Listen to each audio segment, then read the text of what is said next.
Good morning, everybody. Welcome to JR's Woodshop. My name is Jeff, and this is my tiny little workshop here. And I make wooden stuff and things like that. Trying to get the computer set up here, which is something I do all the time. Let me just do an audio check. Okay, we've got audio, and so if I that way, I've sat here for like 10 minutes talking before, and somebody will pop in and go, you have no audio. And I'm like, damn it. So anyway, I'd like to make that check now. All I have to do is turn the audio on the streams as they're on my computer here. But I do like to check now because sometimes I forget. And yeah, it's not good to just sit there and you just see the mouth moving. And these are not supposed to be like, silent movies. So these are the talkies. The talkies.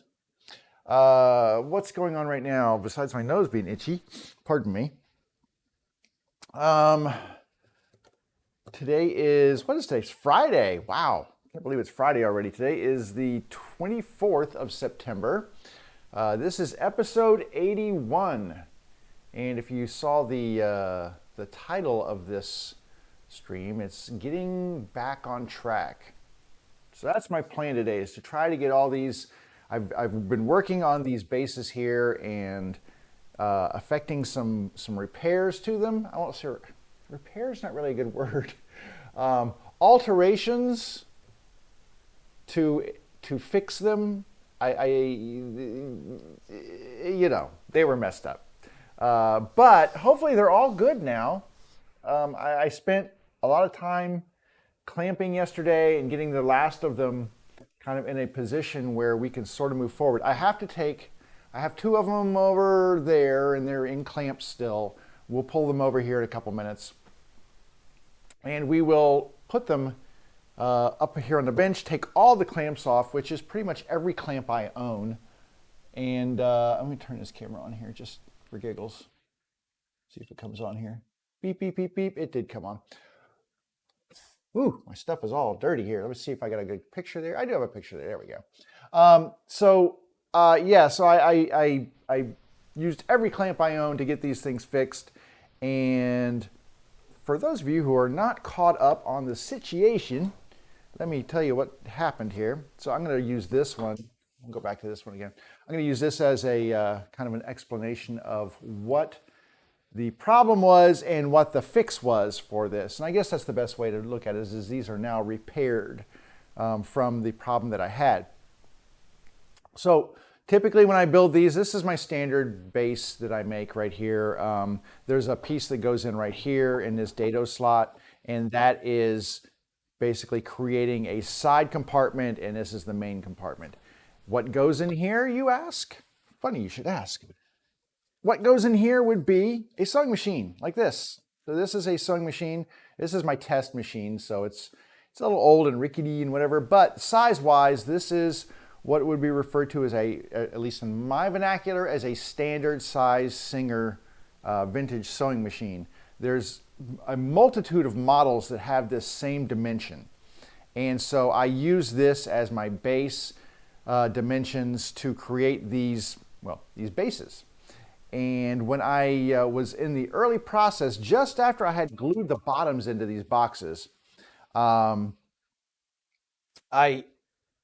I went and said, you know, I was checking something. Oh, I know. One of them, the depth on it was a little more shallow than the rest of them. I was like, well, let me make sure that it's not going to bottom out when I put this machine in. And I went to go set the machine inside. And to my horror, and it was pretty much horror at the time, this base was about a ½ inch too wide. There was a big giant gap on the side of this machine. Now, right now, if you look at it, there's no big gap. Now, they won't sit inside like this. The plan is that they actually sit on triangular blocks like this little triangular block right here. So they sit on these little triangular blocks that get glued into the corners, and that's where these things sit. But I had this huge gap on the side, and what happened, in a nutshell, is that I cut these side pieces. There's one here and there's one here, and I cut them a ½ inch too wide.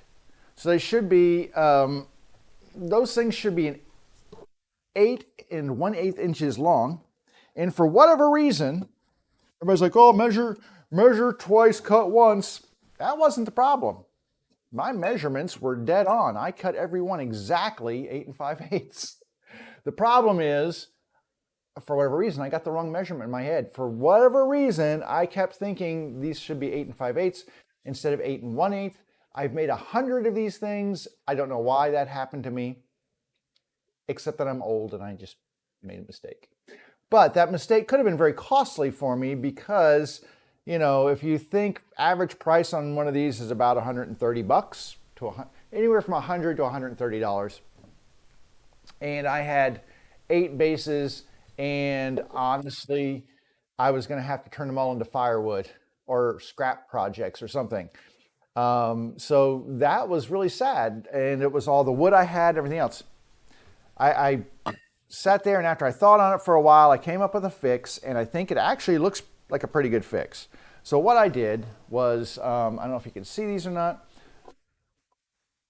I got more lumber, I milled it down to really thin, like 1/4 inch thick pieces of wood, and then I glued in a 1/4 inch thick strip of wood on each side here. So each side now has an extra 1/4 inch of wood on there. Not too shabby, right? It doesn't look too bad. I mean, you're looking at it. Now these walls are thicker than these walls by 1/4 inch, but you know what? That's okay. I don't mind. And then this stuff is going to get stained, and hopefully the stain doesn't make it stand out more. Hopefully it makes it blend in even more. I know on some of them it will blend even more than it does now. But that's where I'm at, is I was gluing all of those pieces in. Should out today. Oh, okay. And that's why they're in clamps now, because generally I had to clamp really tightly across the entire area here so that I could get a really good seam running along the edges here. Some of them look even better than others. This one is oak. It's a white oak. Here's another white oak. This is a smaller version. It's basically the same base but without the side compartment. And this one looks pretty good in terms of the side. Here, I'll get you the close-up cam here. Got a pretty good seam going through here. So nice tight seam. Some of them, the grain, I got a really good match. This one, it's okay. But you know what? It's all right because it still looks really good. There's a cherry. Here's a cherry one. Now the cherry is going to get a really dark stain. So hopefully that will just make this disappear. There's another cherry that looks even better than this. The walnut one. Here's a walnut. Oh my God, so heavy. So here's a walnut. The walnut blends pretty well. The walnut's for a friend, so I'm not really too worried about that one. It's like I got to get somebody to buy it. Now this one was one of the ones that bothered me a little bit. This is hickory. The hickory, not too bad of a match. It's not perfect. I'm hoping, a little stain and everything else will make this look good. And then in clamps, over on the floor over there, I think I have one more cherry and one more hickory in clamps. Now, if you're looking, you're like, well, that's That's only 7 bases, Jeff. You said you had 8. I did. I was trying to figure out how to fix it. It was a small one, and I was trying to figure out I was going to fix this too large of a gap thing, and it gave its life for creativity. But not to worry, I think on the last episode I showed how I was going to use pieces of that one to make a new base with the leftover lumber that I bought for fixing the hickory ones. So yeah, not a total loss because I can use some of the wood left over from the fixes and the side pieces that have the handles. I think I can go and do all of that, merge it together and create another base out of it. So at the end, I should still have 8 bases. That's further down the road. That when I go and use the test base, we'll call it a test base. I'll go use that one for that new project, but that one will have to come after these are done because honestly, I just want to get these back into the production cycle where I was before I discovered this problem and totally had to abandon work on them to figure out a fix. So, not how I was planning on moving forward with this stuff, but in the end, I am not totally unhappy with it. It did sort of work out, and it worked out to the point where it's not like I have to look at them and go, oh, I have to sell these as, botched seconds or whatever at a much reduced price. They look really good, so I'm not worried about it. I still have full confidence I'll be able to charge my entire price.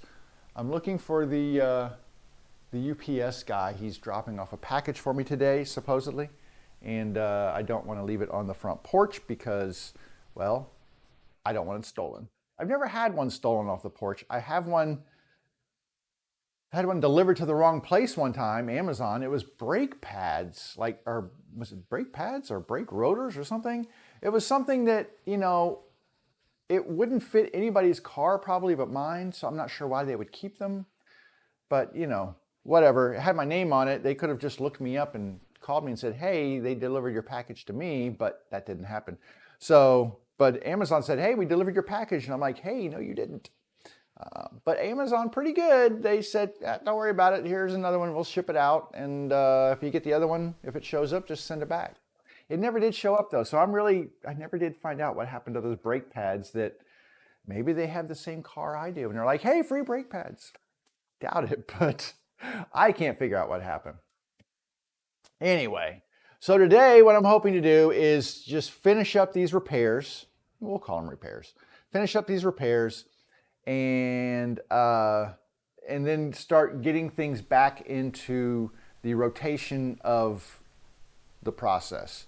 And I think what that means is I've got a couple of these that did not get the corners rounded. So if you look on these, you'll see, I'm going to come back over here. You'll see that these have rounded corners. So all these corners have been rounded off. And I do that over on my router table over here. But I do have a couple of them. Let me see, 1, 2, 3, 5. So I got about halfway through on the roundovers and then I discovered my problem. So you can see this still has a very sharp right angle corner. Ooh, and I got to clean these up. So I got to get these cleaned up and get them rounded over. Then we got to start working on the installing the pieces that go in for the separator between the main compartment and the side compartment. So we got to put that little wall in there. Those slide into the dado slots. We've got to get them sized so that I can get them shaved down so they're flush with the rest of the walls.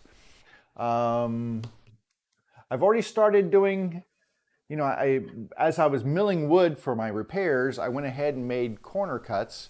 So these are triangular shaped pieces. I made quite a few of these. I didn't have enough to do a walnut corners. And that's because I didn't mill up a piece of wood to make the walnut fix. I already had some walnuts sitting around and I was like, well, I might as well use that. So I didn't get any of these made for the walnut. So I'm gonna have to make some. Now I've got 2 choices on that. So let me run that by you. So basically what I can do is I can mill up a piece of walnut that I have over there because I did buy some walnut when I was thinking about repairs, even though I didn't need it for this walnut base.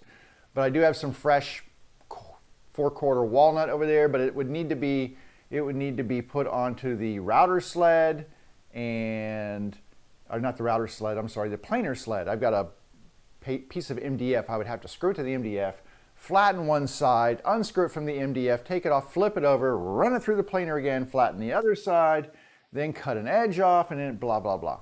Just to get a panel, or a little slice like this, right? It's a lot of work. So then I thought about it, and I was like, well, you know, I only need 12 inches of wood. And unfortunately, this one's too thin. I can't do it with these little thin ones. It needs to be thicker to have that triangle have enough meat on it that, that it will hold up a machine. Like this, if I put this down here, like this is a triangle cut off, it's just a spare and it's a little short, right? But if you look at the size of this triangle right here, well, it actually is taller than this piece of wood. This edge right here is taller than this piece of wood by at least 1/8 of an inch, if not more. I'm going to say this is 1 inch in height. Yeah, so this is 1 inch, just a little less than 1 inch, whereas this is just 3/4 of an inch. 3/4 of an inch does not allow me, when I cut this off, if like I'll tilt the table saw blade over to a 45 and run this through and cut a nice triangular strip out. But this is not going to be thick enough. By the time you get those triangles, they'll be too thin. And I can't set the machine on there and know that I've got enough, I'll have enough support underneath that machine, underneath the rounded corners to really totally support it. So I need a thicker piece of wood. I have this piece right here. Now this piece is a little thin at, well, how tall is this? This is 2.5 inches wide. So typically all of my base stuff that I make is 3 inches wide. So you can see this one right here is 3 inches. It's obviously much taller, wider than this piece. So my thought is, well, this is just kind of leftover wood. It's got some knots and stuff in it. My thought is, you know what, I'm going to cut this in half because it's about 32 inches. So I'll cut it about 16 inches. And then I'm just going to take this piece and glue it onto this piece. And once the glue has dried, I will have a piece that is about 1.5 inches thick. I will then put it over on the table saw with my blade tipped at 45, cut a strip off. Then I will have my triangles for making feet or supports or whatever you want to call them for my walnut base. So that's what I'm going to do with that as well. In fact, I can't glue it until I have clamps. I need clamps first. All of my clamps are in use at the moment. So I'll tell you what, let's go ahead and I'm going to go over and grab one of these and we will unclamp it because there's a lot of clamps on this thing. So I grabbed pretty much every small clamp I have in doing this and some not so small clamps in order to get this thing glued up. So here is one of them. I don't know if you can see the magnitude of clampage on this thing, but it is, there's a lot of clamps here. And I grabbed every sort of clamp I have. Like these are these little, I don't even know who makes these things. Irwin, I think these are little Irwin, like C-type clamps here. So these things, they're okay, but I mean, they're not what I would, they're not my preferred, but they're okay. These are usually clamped over on the side here. So, I'm gonna unclip these and try to put them away a little bit just so that I can get them out of the way here. I have small F clamps on here. So these are my small Bessie clamps. I have a larger F clamp on here. I think this is a Harbor Freight clamp. Some of them I use clamping cauls with, so you can see there's pieces of wood. And I use some clamping cauls like this just to help spread the force of the clamp, especially if it's a small clamp that didn't have a large clamping surface to it. I didn't want to apply clamping pressure to a small area, so I use clamping cauls to kind of spread that force of the clamp out. I had a little piece on the outside just so I wouldn't mar the surface here. Especially on this because this is the front and I didn't want to mar the front of this. So if it had, because that one little clamp didn't have a little rubber foot on it. So anyway, I've got all these little clamps on here. I've got some bigger Irwin, these are Irwin's quick clamps. It's like these, and these, and this one. So like I said, I grabbed every freaking clamp I had. And pardon me while I come over here and put these away, because you know what? It's going to make life a little easier for me to work without all of this stuff in the way, because I need to, stop that. I am going to need to have my work surface clean to move forward here. So I'm going to try to get some of these just put out of the way for the moment and back where they belong. All right. And then we get the rest of these big ones undone here. So I'm just going to put these on the side where they normally live. Try to figure out which side gets. There we go. These little Irwin clamps are kind of hard to, I mean, you got to have strong hands to close these things up. I guess they're good for light clamping. For heavy duty clamping, you really got to have a bare claw to clamp down on that thing, which luckily, I mean, I've got pretty big hands. So not as much of a thing for me, but I could see where they would be difficult for some people to use, because it does require a lot of grip pressure to close those things tight and to get a really good clamping seal on stuff. Anyway, this is the last of the clamps right here. And get all my little clamping pieces of wood out of here. All right, so this is now done. Now, it's not done completely. The glue up is done, and I've got a really nice, looks like a really good solid seam all along here. But you can see that I have a little extra wood. I left wood raised up on each of these. And what I will do is take my, my plane right here, and I'll plane that flat. And that's what I've done with all these others. But I would rather have it that way and then be able to get it flush. I didn't want to have them try to measure them exactly and have it not be what it should be. Now I'm going to grab this other one here. This one weighs even more than the last one because this one has all these metal clamps on it. Holy crud, these things are heavy. That's a lot of clamps. That's all I'm saying. A lot of clamps. Try to get all these F clamps off of here. And then I need to, golly. I'm gonna break a wrist trying to get these things off of here. I'm gonna need to put all of these away and then figure out what clamps I want to use to glue that walnut piece. And these things are, you got to watch these things because they pop open. These are great clamps. These are Craig's. I don't know what they call these, but they're spring clamps and they're most of them are auto adjusting. Oh, so I would get the same pressure. Like this was almost 2 inches wide right here. Well, I could get the same amount of pressure right here, just on this like 3/4 inch piece here, because they auto adjust their spring tension. So they're really good, but probably a little stronger than they need to be. But these were really helpful. And I'm gonna put these back over here where they live. Maybe. There we go. But I put these on, they just live kind of on the end of my, my router table over here. And that way they're kind of handy, but not in the way for the most part. I say they're not in the way. You can see how these things just like fling open.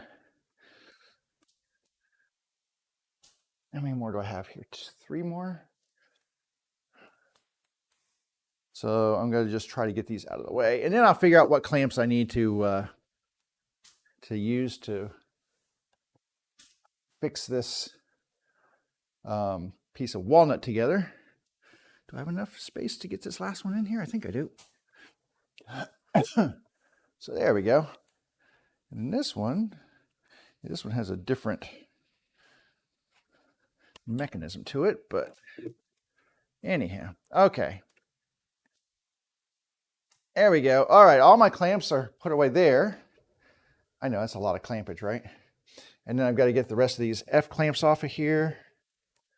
This will also need to be shaved down. The piece is a little taller than the rest of the sides, but that's okay. Like I said, that's by design. And these are just clamping calls that I put in here. So sometimes a little bit of squeeze out comes out of there, and I have to grab my... All right. One was in there. This one got a little glue behind it, so I'm going to just pop it off with my... There we go. Nothing critical. It was just a little bit of squeeze out kind of attached to it. But once again, nice and clean. These are all just spare blocks, but nice and clean glue lines running through here. And then I will basically try to get these. Oh, got a little glue inside there. I'm going to have to clean that up with some sandpaper, but I'm going to clean off these edges. We will do that with the hand plane. I'm wondering if I should go ahead and get this in glue right now. I think I'm going to. So I think before we plane those down, because that'll be the next step, but before I do that, I'm going to go ahead and get this cut in half, and then we're going to put some glue on it and just get it clamped up, and then we can move forward. So if I do 32, it's going to be a little less than 16. It's like a 1/4 of an inch less, so I would do 1/8 of an inch less than 16 inches. Is that right? More or less? Doesn't have to be perfect. I just want to have something that I can use instead of having to mill up an entire piece of walnut at this point in my life. I'm just going to use this. This was basically scrap anyway. And I also have the cross cut set up already, so we can go ahead and do these quick cuts here.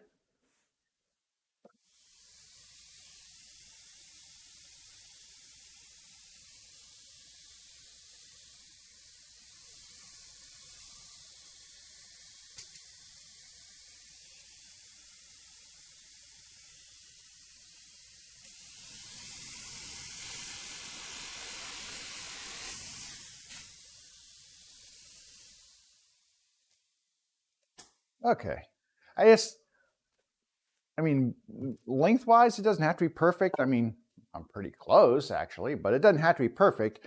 Like I said, the whole goal of this is to clamp these together so that I have one larger piece of wood to cut triangles out of. So I'm going to go ahead and, I'm not sure what I want to use for,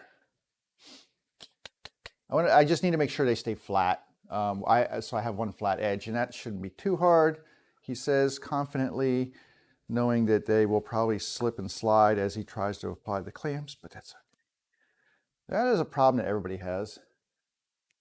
All right, so what's everybody got going on this weekend? Anything good? Anything fun?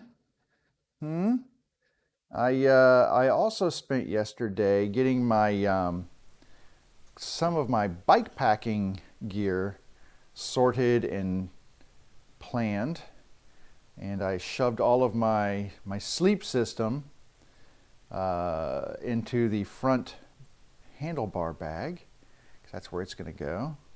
I've got like a long tubular waterproof bag that mounts on my handlebar. So in that, I put my tent, my sleeping bag, my air mattress, my pillow. I've got a little air pillow, and my my down jacket.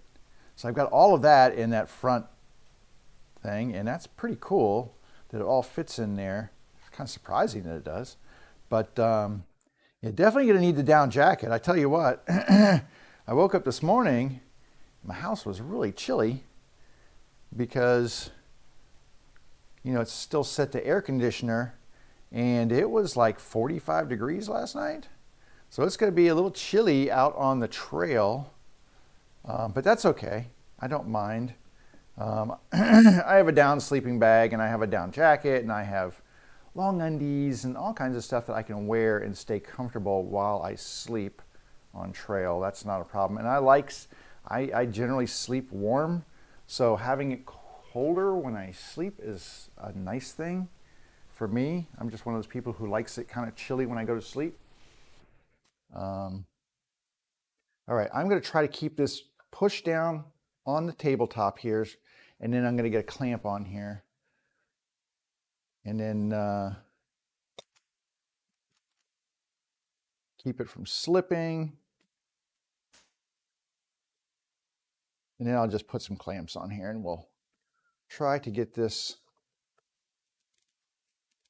down to the other side, because I just want to keep one flat edge, and that will be what I need. Okay, I got this other big clamp here. I'm going to put this one down here. So let me push those down. Make sure they don't slip too much. There we go.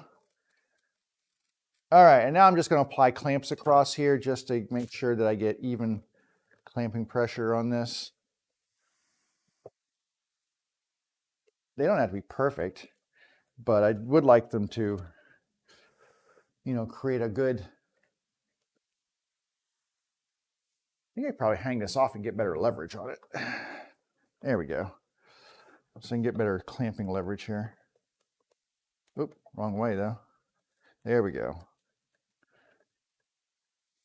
And then I put another one on this side. And that way I don't hit the handle from the previous one. What is going on here? Oh, if I turn the handles the right way, it would probably help.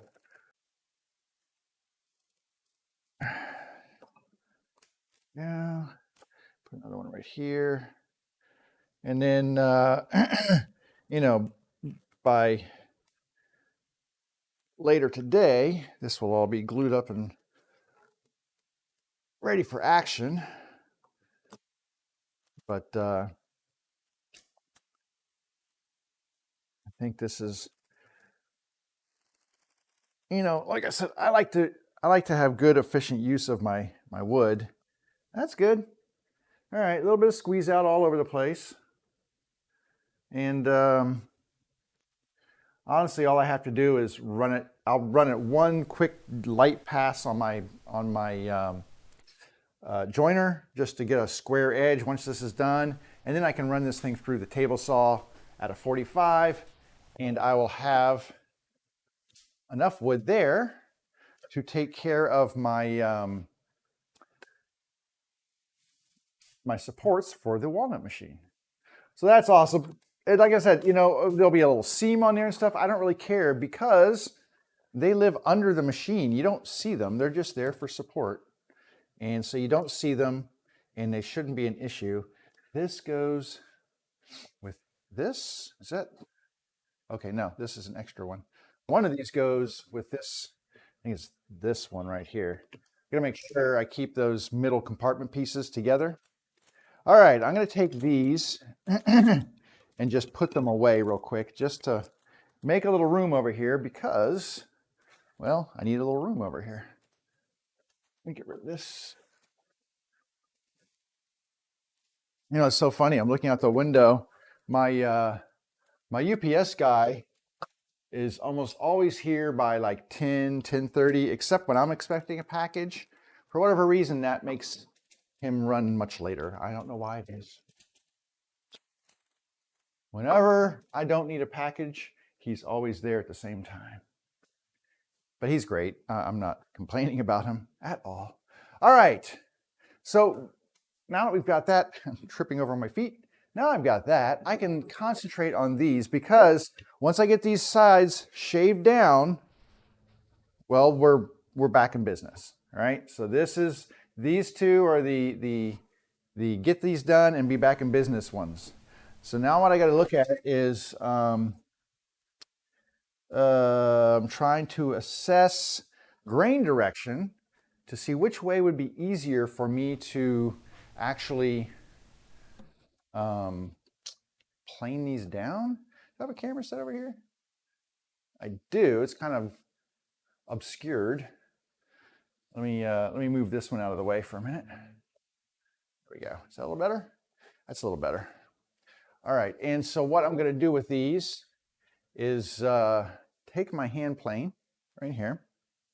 I have a stop in the table right here. So this is just a little stop, has some dowels in it, and it fits in the dog holes, and it gives me a planer stop so that I can just, the wood pushes against that. And then as I'm running the hand plane through, we are all good. And all I'm going to do, let me take this out of here, because I'll dump the wood shavings in here, is I'm going to start shaving off the tops of these little teeny add-on pieces here. And you can see that I'm getting these little thin shavings. They're really thin because all I'm doing is taking the tops of these pieces, not the whole width, just those. When I get to the whole width, then I know that I'm pretty much flush. And that's kind of what we're after, is getting these flush down to the rest of the sides. I do really light passes. So you can see right here, it's still black on top. I don't know if you can see that. I'll try to tip it up. So you can see this blackness right here. That's basically saw burn from when I milled these things down, but I'm not quite getting to that point yet, so it's still a little high.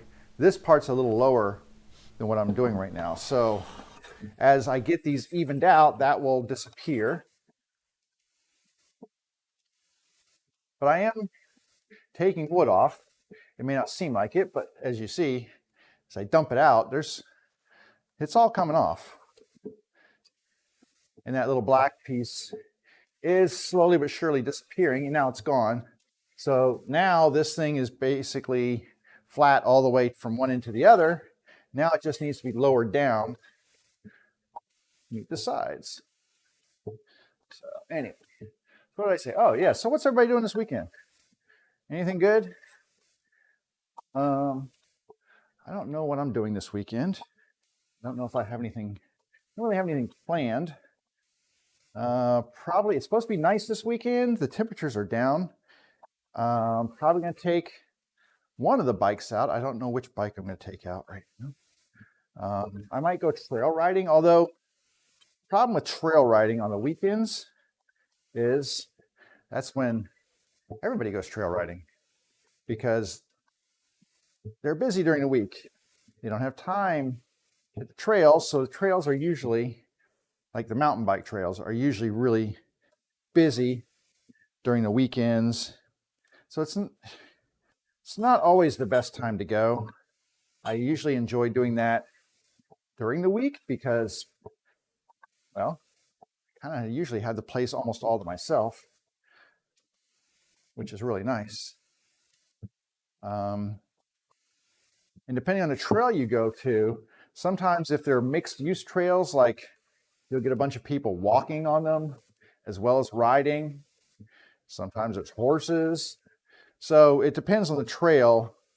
Like if I go to a place called Fountainhead, it is mountain bike only. So there are no people walking on it, but it's also one of the bigger trails in the area. So I guarantee on the weekend, it is going to be pretty busy. So I don't know. I might hit one of the smaller trails just to go out and have a little fun and not overly, I don't want to overly wear myself out. This is getting really low right here, but it's still pretty high over here. So I could just work on this end for a little bit.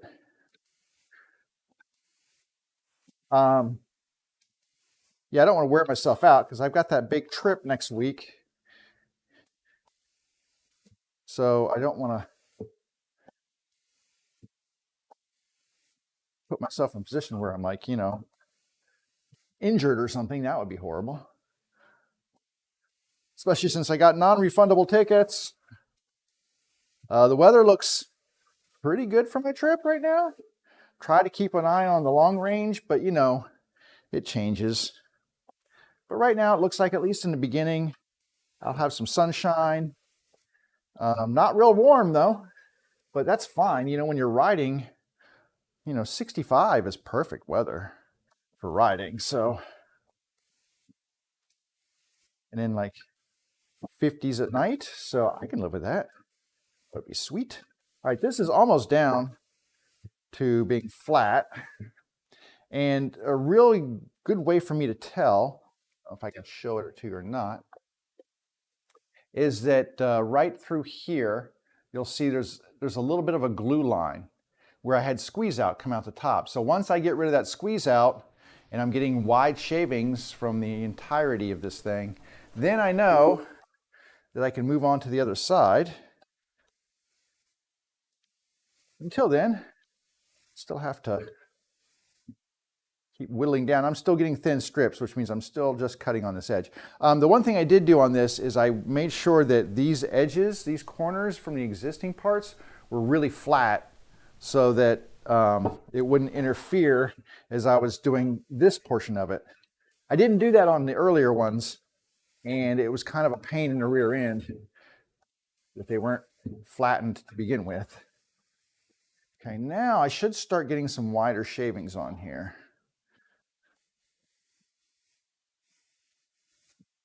So a little bit wider in a couple places.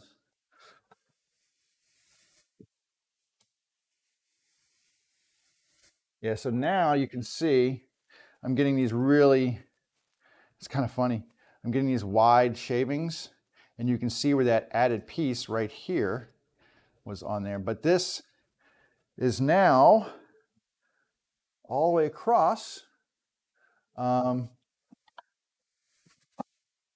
Oops, stutter there. So this is pretty much done right here, and that looks pretty good. I've got a pretty good glue line there. It's not perfect, but a pretty good glue line there. I can live with that. I got a lot of shavings in here, so I'm going to just take these and dump them out. And then I'm going to flip the box. Maybe. I have to look at the grain direction. It looks like I can go this way. I have to look at the grain direction when I'm doing this because I want to make sure I'm not going against the grain. Sometimes I think I've got it in the right way and it starts to give me a little chip out and I'm like, nope, that's not it, and I have to flip it around. But looking at it, I think I'm in the right orientation as of right now. One thing I will mention is if I see a little bit of a glue line right here or whatever, I'm not worried about it because this area right here is actually going to get knocked down with a rabbit bit to create a shelf for my lid. So not too worried about these inside pieces here because you're not going to see those from the outside. I mean, it's a little rough down here. Sometimes this cherry is hard to figure out, but we're just going to keep plowing ahead for the moment here. And see.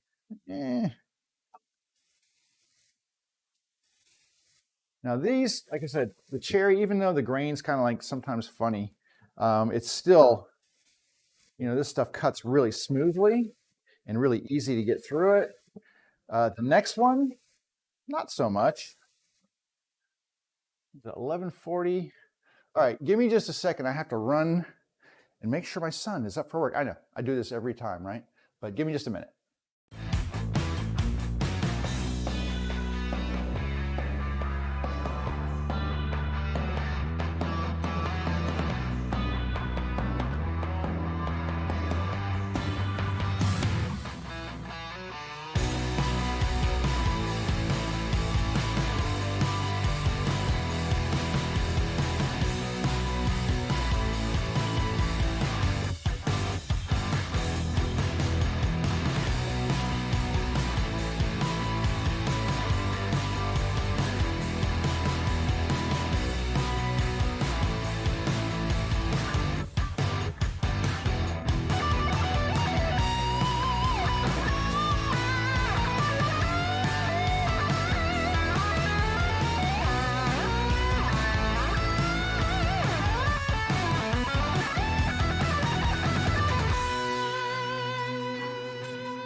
Okay, and we're back.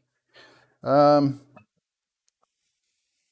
was it? Oh, just get this thing cleaned up. But yeah, the cherry, a little easier. I'm going to turn this around. Let me just take a pass this way and see if it cuts just a little easier. I mean, I'm getting this rough cutting noise on here. And I think it's just the general way that this grain comes across here. It's not really flowing one way or another. It's just kind of like sideways almost. It's really... I would like to get the smoothest I can. Now the big thing is what's the big piece, actually the grain is going up on the big piece right here. So the grain is traveling in this direction. That means I'm going to be cutting the tops of it off, which is good. So I don't want to come this direction on this larger side piece of wood. So hopefully this will be a good direction to go.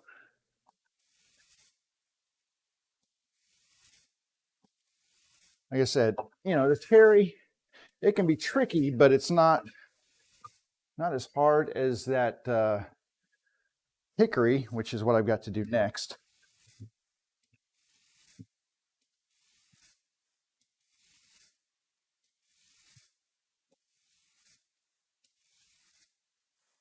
And let's see, we're getting there. We got about a 1/16 of an inch to go, so not too much more. I'm taking very light bites out of this. I don't have the blade set very far down because I want to be fine shavings here.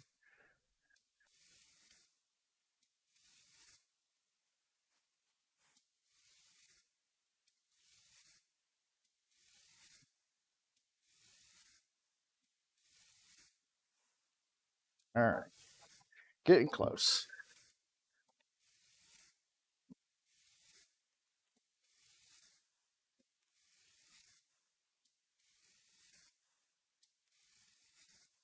Getting close to that glue squeeze out line.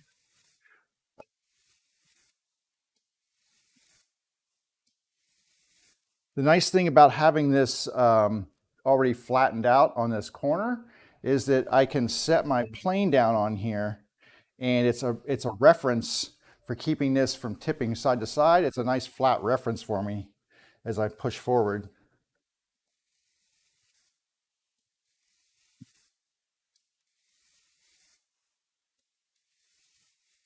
Okay, we're starting to get some wider shavings in here, which means that some of these areas are getting flushed out. I've still got a little bit left right here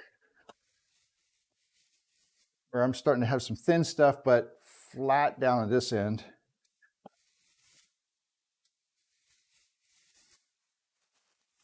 And that is almost perfect. There we go. Nice, big, fat, wide shavings right there. So this one is now done. So yay. I do have, like, on the inside of this dado joint. So basically what I did was when I glued this in, I had to use 2 pieces of wood on each side. So there's a long piece here and there's a short piece down here. And I've got a dado right here, and I've got a little squeeze out in there that I will have to clean up with a chisel just to make sure that it doesn't impede my piece of wood that is going to be sliding into that. So I just try to make sure that that's clean. I might have to hit that just with a little piece of thin sandpaper. I do have a little bit of trying to find the best angle for me to do this on here.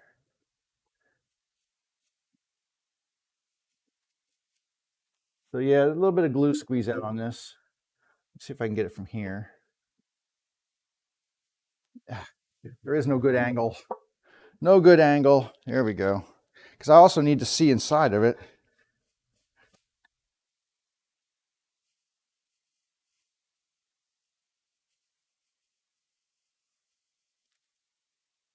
I use this chisel for everything, and I probably need to sharpen it, because I do use this is kind of like my utility chisel here.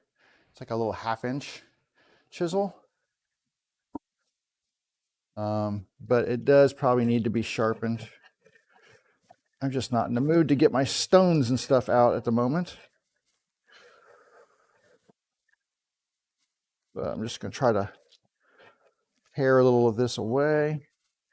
Mostly just make sure I don't have any glue squeeze out there. And then,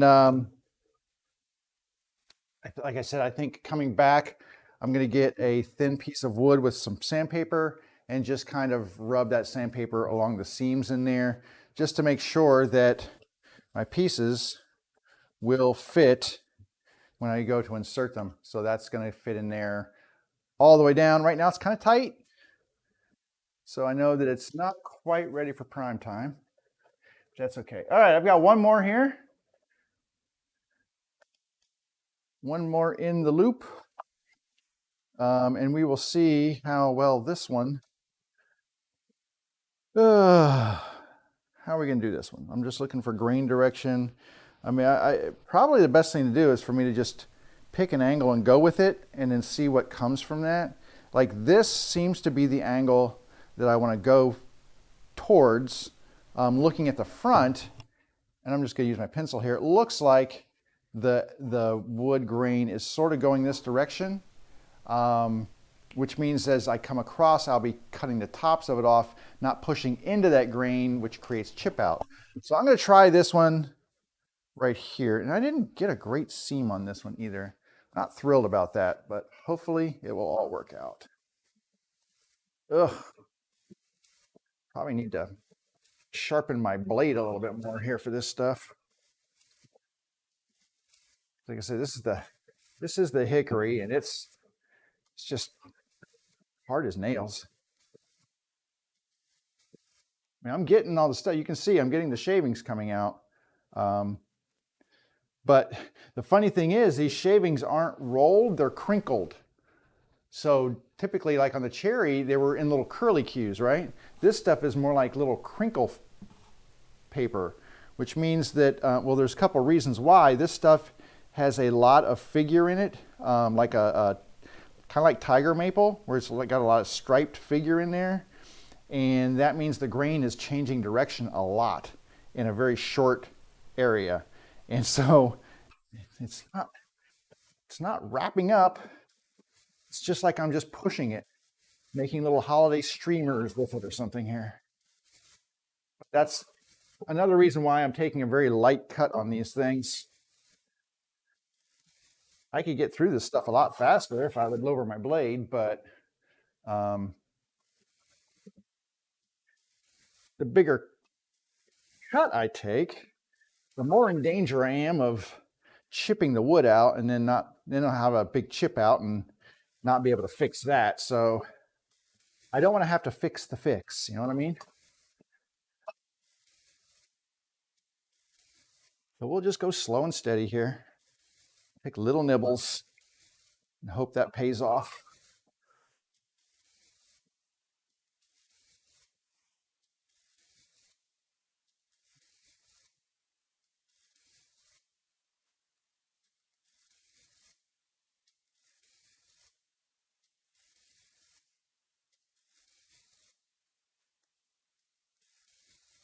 Definitely give me a workout.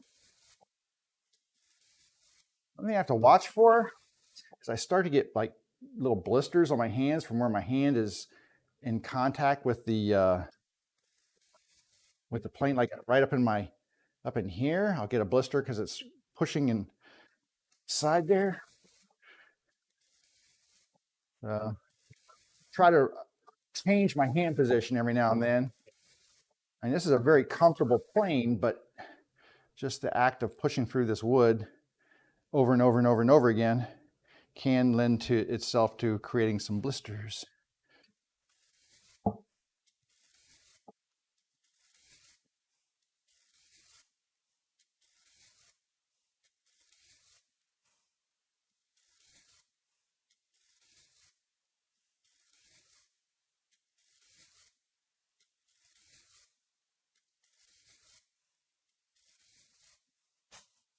It's a little repetitive, isn't it? A little bit. We're getting there though. Got about 16th to go.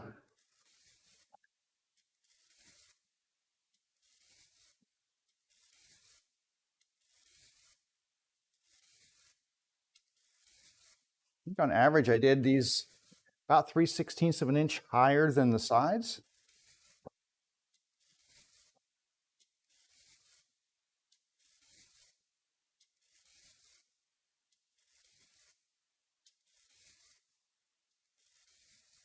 I said I knew I could have gotten closer, but I just felt like I wanted to give myself that leeway.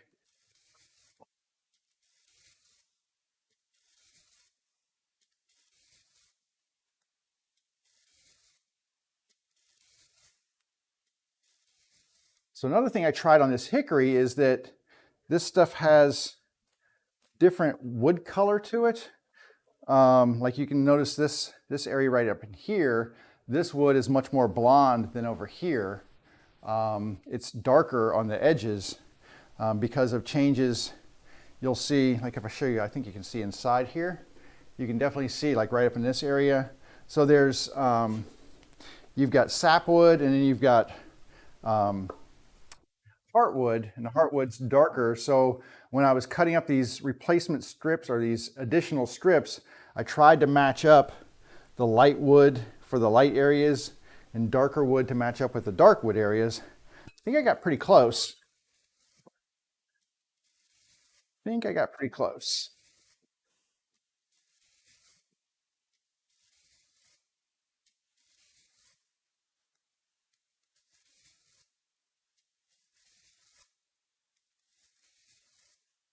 We're getting real close now.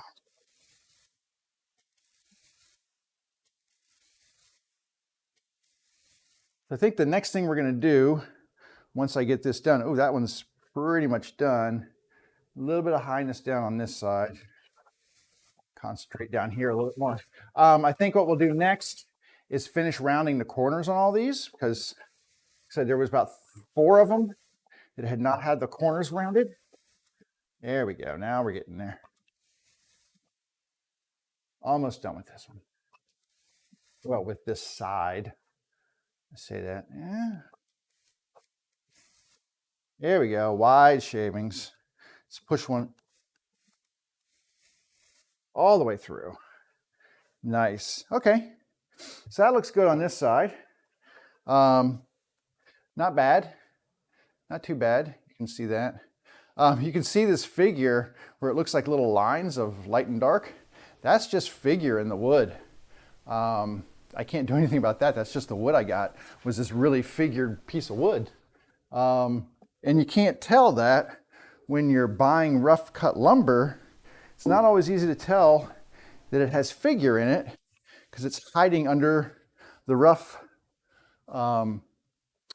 surface. So what's going on here? Oh, nothing. I'm surprised the UPS guy isn't here yet. Let me get this out of the way. Sorry. That clamp's sitting here. It's just in my way. All right, I'm going to try once again, like I said, I'm going to try to come in from this side and hopefully that will work. I don't know how this is going to take to, it actually looks like I should be going the other direction with this. So when we get closer, we'll have to assess this, this larger piece of wood here and how it's going to accept being planed, from which direction it's going to prefer. And it's really hard to tell. Like when you get areas where the grain is very obvious, it's easy. But when you get these kind of cathedral cut areas, it's not as easy to tell how the grain wants to move. Like if you look at this piece of wood right here, this has really obvious grain patterns. And you can see the grain is kind of tilted up this way. So if I was going to plane this, I would plane here and just take the tops off of here. If I come in this direction, you can see that I'm pushing into that grain and it'll lift up, right? If I come this way, it doesn't lift that grain up, it'll push it down if anything. So this is very obvious with this piece of wood, which direction the grain's running on here. Not every piece of wood is that obvious and doesn't always lend itself like if you look at this, I mean, which way is the grain running on this thing, right? It's like, this is a cathedral section of the board, and because you can see the cathedral going up and down like this. Well, what does that mean? Does that mean it's easier to cut this way, or is it easier to cut this way? I don't know. The wood just kind of sometimes tells you which way it wants you to work with it, and you have to basically just make a cut. If it don't like it, turn it around and try the other direction. Because every time, especially on that cathedral stuff, I'd say 3/4 of the time I end up guessing wrong. So I just try it one way. If it don't work, I flip it. That's that.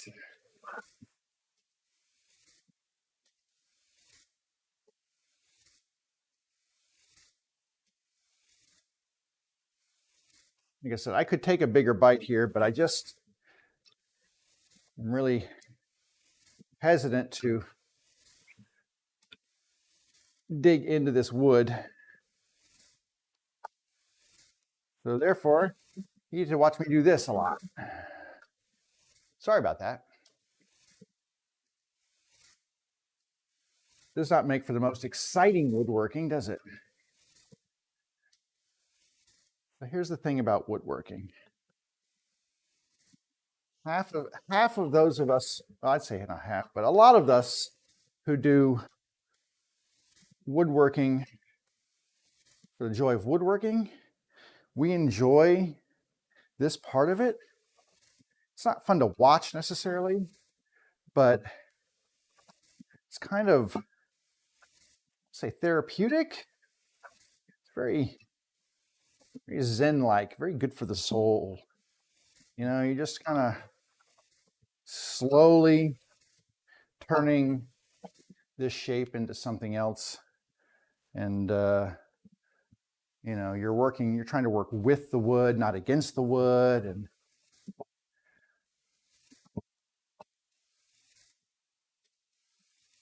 it's one of the reasons why I kind of started really getting into woodworking. At first, it was like, oh, I can make stuff. But this, you know, it was all about the end product. But the more you do it, it really, I think, turns into more of the process. I mean, it's nice to have something to show at the end of the day, but it's also, like I said, it's about the process. Some people would say it's not the destination, it's the journey. And, you know, woodworking is a journey of sorts. Taking something from a raw state and working with it till it's a finished product. So anyway, that's me getting deep for a Friday, isn't it? Getting deep on a Friday.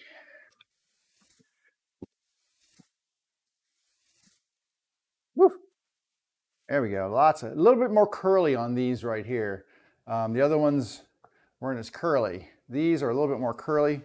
You know, if nothing else, I can switch my camera angle for you. How about that? It's a little lower down here. I'm a little higher at this end, so I can just concentrate on this end for a little while, trying to get this down.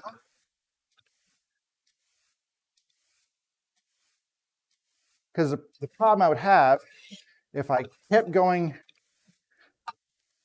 if I keep going all the way across, well, this will start running into flat while this is still high. So I'm trying to get this a little closer to here.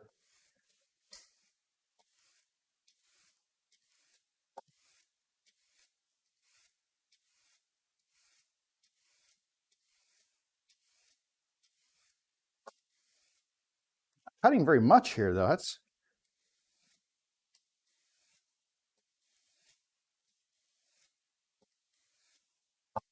just trying to get this work down so that I'm a little bit more equal. Still a little high down here.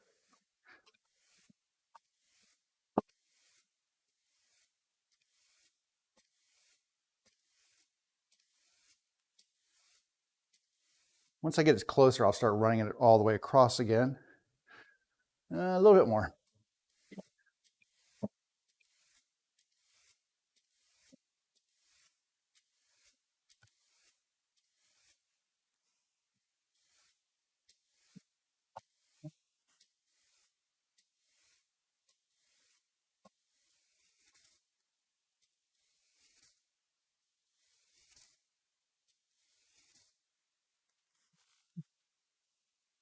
there. What? What? Nothing. Keep hoping it's like maybe I'll miss the sound of the UPS guy and he'll have already been here. Although he usually rings my doorbell. That's what's really good about him as well. Like the UPS guy that mysteriously drops off packages and 3 hours later you notice that it's been there once the notification pops up. You see, oh, look, they delivered like an hour ago. UPS guy always rings the bell.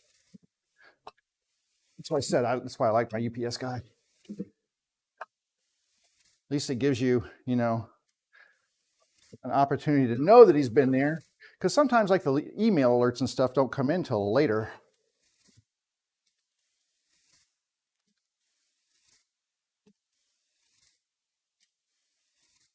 All right, we're getting there now. We're getting really close. Really close.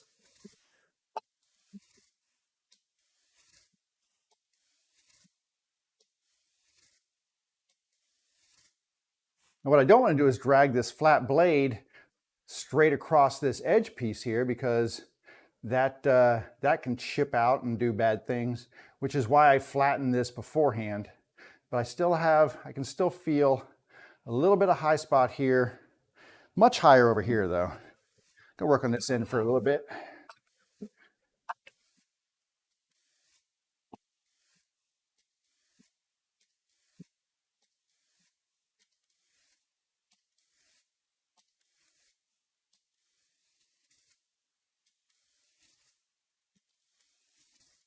All right, now we're getting there. Just a little bit here.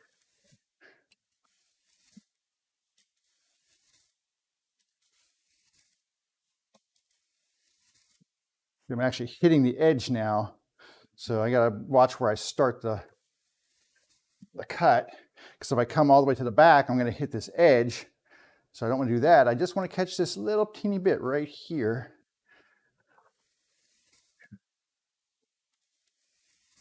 Now we're getting a full cut across the edge here, so we're getting really close.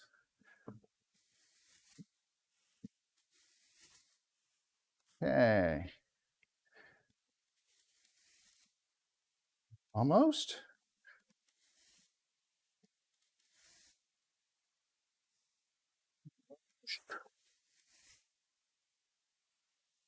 Why do I get Waze notifications? I'm not even driving.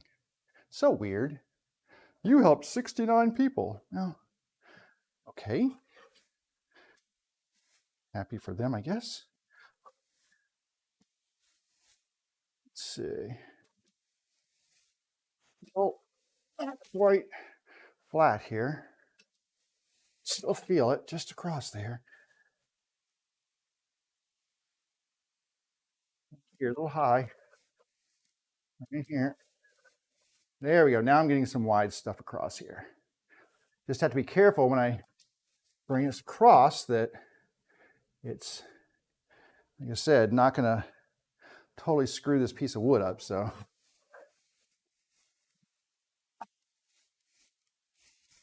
there we go. All right, my plane is actually warm on the bottom. That feels really nice.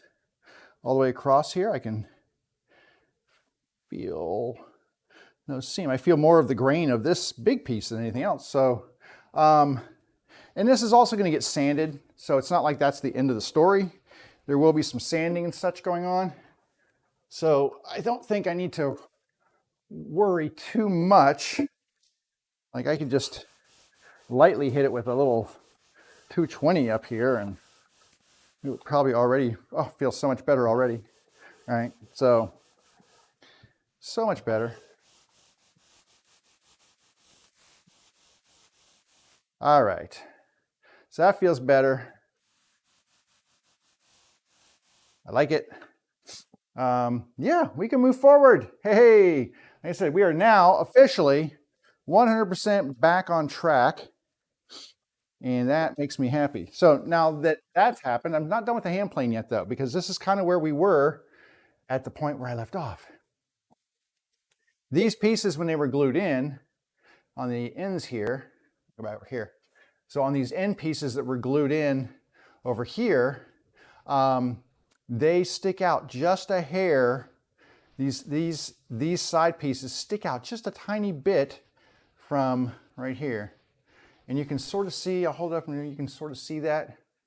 See that little glue squeeze out and stuff? So what I need to do is put these into my clamps down here on the side and just, honestly, I just need to clean that up. Get a piece of wood that's about the same size here. And this actually just helps my my leg clamp. My leg clamp, I need to make some adjustments on the leg clamp, but all I'm gonna do is stick this in here and then tighten the clamp down. Now, I can't come all the way across, like I've got it on both sides here. I've got it on both sides, but I can't just come all the way across because if I push the plane across this way, it's just gonna chip all this wood out. So I can only work on this side because as I cut into it, all of this wood on the back here supports those fibers and keeps it from chipping out. And that's what we need to do, is make sure we have good support. It's always nice to have a good support system. Anyway, this should not take long.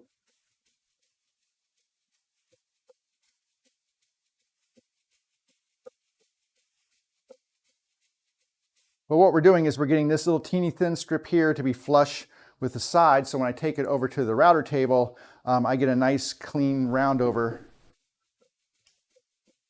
from this area.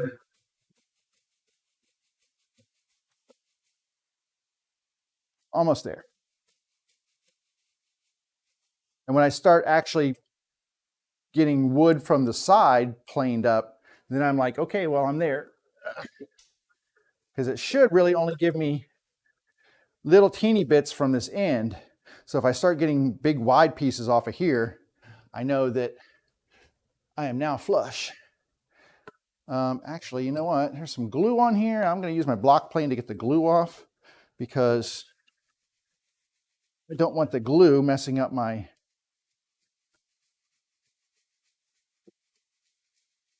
And I could use this plane to do everything, but it's not the sharpest. And I'm going to go ahead and use this one to really refine the cut because it's sharper, especially if I come in at an angle like this. Instead of straight in, I come at an angle, and that's giving more of a slicing cut.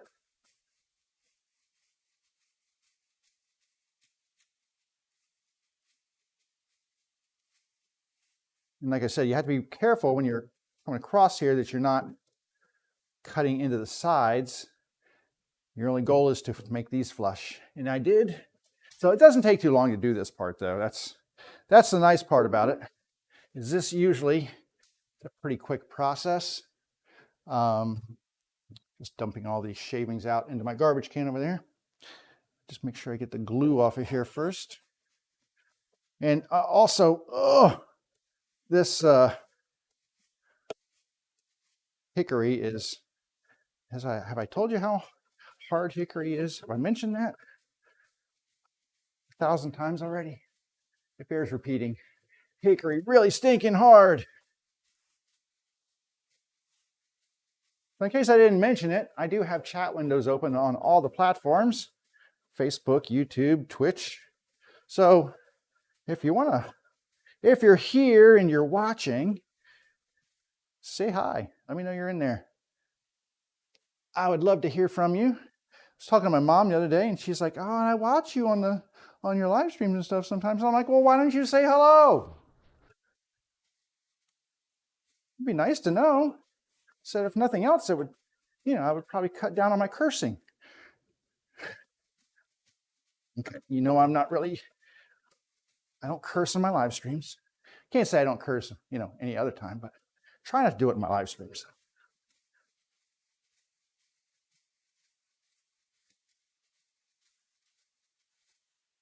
Ooh, that's nice. A little bit more right there. That I can't tell the difference between one piece of wood and the other with my thumb. That's a good indicator that your wood is nice and flush. But anyway, it's always nice to just pop in and say hi and let me know you're here, where you're from, you know, what you're doing.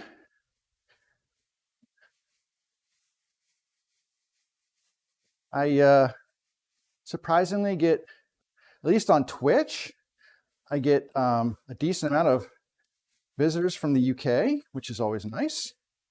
Like seeing my woodworking enthusiast friends from across the pond, as we would say. Oh, I heard noise, but that's my dogs upstairs running around in my bedroom, destroying stuff. They are quite boisterous at times. They just wrestle with each other. They're funny. Got a big old Great Dane and a foxhound, and they just have a ball together.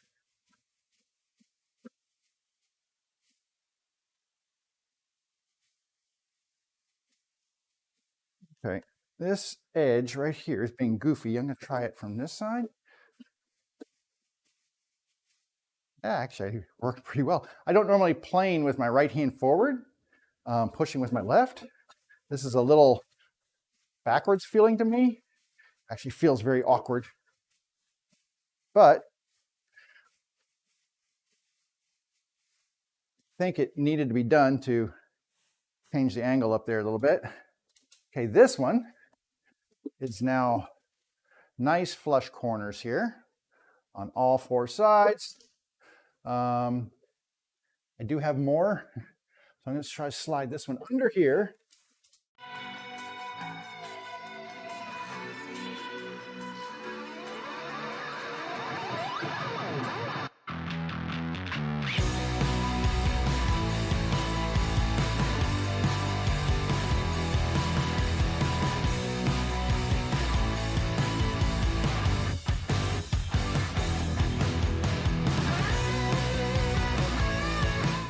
Stream didn't end. I'm sorry about that. I hit the button with my box. You thought the stream ended. So basically what happened was I was sliding one over. I hit my my little button over here that said stream ended. But I also sent this little one off the edge of my table over there. But I can't even tell where it hit. These things are really, at least these oak ones, this thing is tough as nails, man. Tough as nails. I do build a sturdy box. That is for certain. But I should be more careful with them when I'm rearranging things. That is also for certain. But I'm going to shave these down. Time we got here, 12, 15. We got lots of time. I'll get these shaved. We will do the corners on these. Get them nice and round. And then we can start looking at inserting some of those barriers for the side compartments. I say barriers or separators, whatever you want to call them. There we go. Nice. Oh, a little bit. There we go. This is one of the oak ones. And, you know, like I said, this is, I stopped on that process when I was doing these because I found out of my mistake, and I really just kind of, I guess I could have plowed forward, but I was kind of, at that point in time, I just stopped my stream. I just like, I gotta go. I'm pretty upset with myself for being a goober. Upset for being a goober and doing them wrong, but you know, sometimes that's the best thing to do, is just pull back and reassess. And you know, if you do things while you're upset, you're probably not going to come out with the best result. So I just backed off and took an entire day off, and then I figured out what to do with them. So, and I'm not unhappy with the results here. They look pretty good. So honestly, I might bring the prices down just a little bit, just between you and me. Now, here's the crazy thing about like Etsy If you sell on Etsy, when you sell a product, it goes into the sold area. But additionally, you can go look up sold items, but it doesn't tell you what the price was. It just shows you the item. So you have no way of actually checking previously sold item prices on Etsy, which is a good thing if you're a seller. It's a bad thing if you're a buyer, because you have no reference point. If you're buying, you have no reference point for what previous products have sold for. If you're selling, people don't have a reference point. So you can lower your prices and they won't wonder why. You can raise your prices and they won't wonder why. I mean, some people, if they're paying close attention to your merchandise, obviously will know if you change prices. But on a whole, most people don't. So all they can see is what you've got currently listed for prices, because they have no way of going through and looking at your old listings to see what the prices were, unless they use like something like the Wayback Machine on the internet or something like that. But anyway, from a seller's point of view, it's actually pretty advantageous to be able to have your products there that they can reference from photographs, but they can't tell what your prices were. So if you want to do a price increase, you don't even have to say, I'm doing a price increase, and have people comparing what they used to be. You just raise the prices. They'd have no idea if that's what you've always been charging or if that's new. Now, unless they, like I said, if they're a previous customer or something, but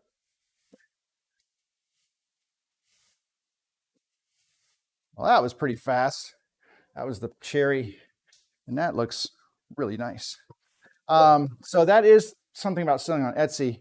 I mean, when I'm buying stuff on eBay, like the first thing I do is I don't look at what they're selling for. I go back and look at what everything has sold for to get a reference, a frame of reference for, you know, what the market is paying for products. Because I don't want to be that guy who paid $20, $30 more than I had to.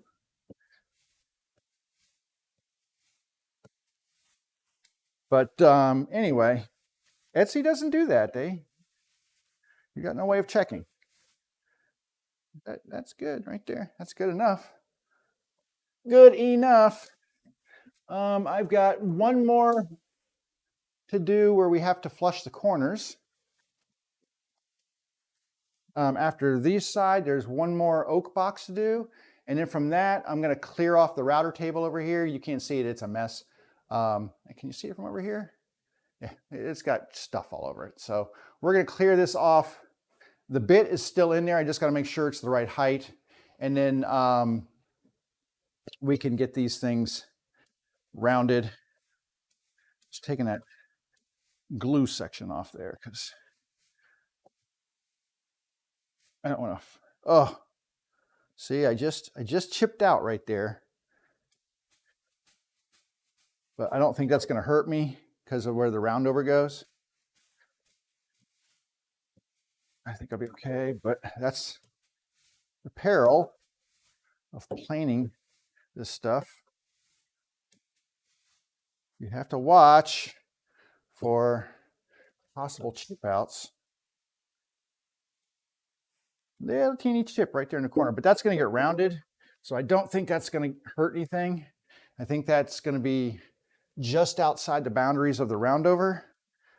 I hope.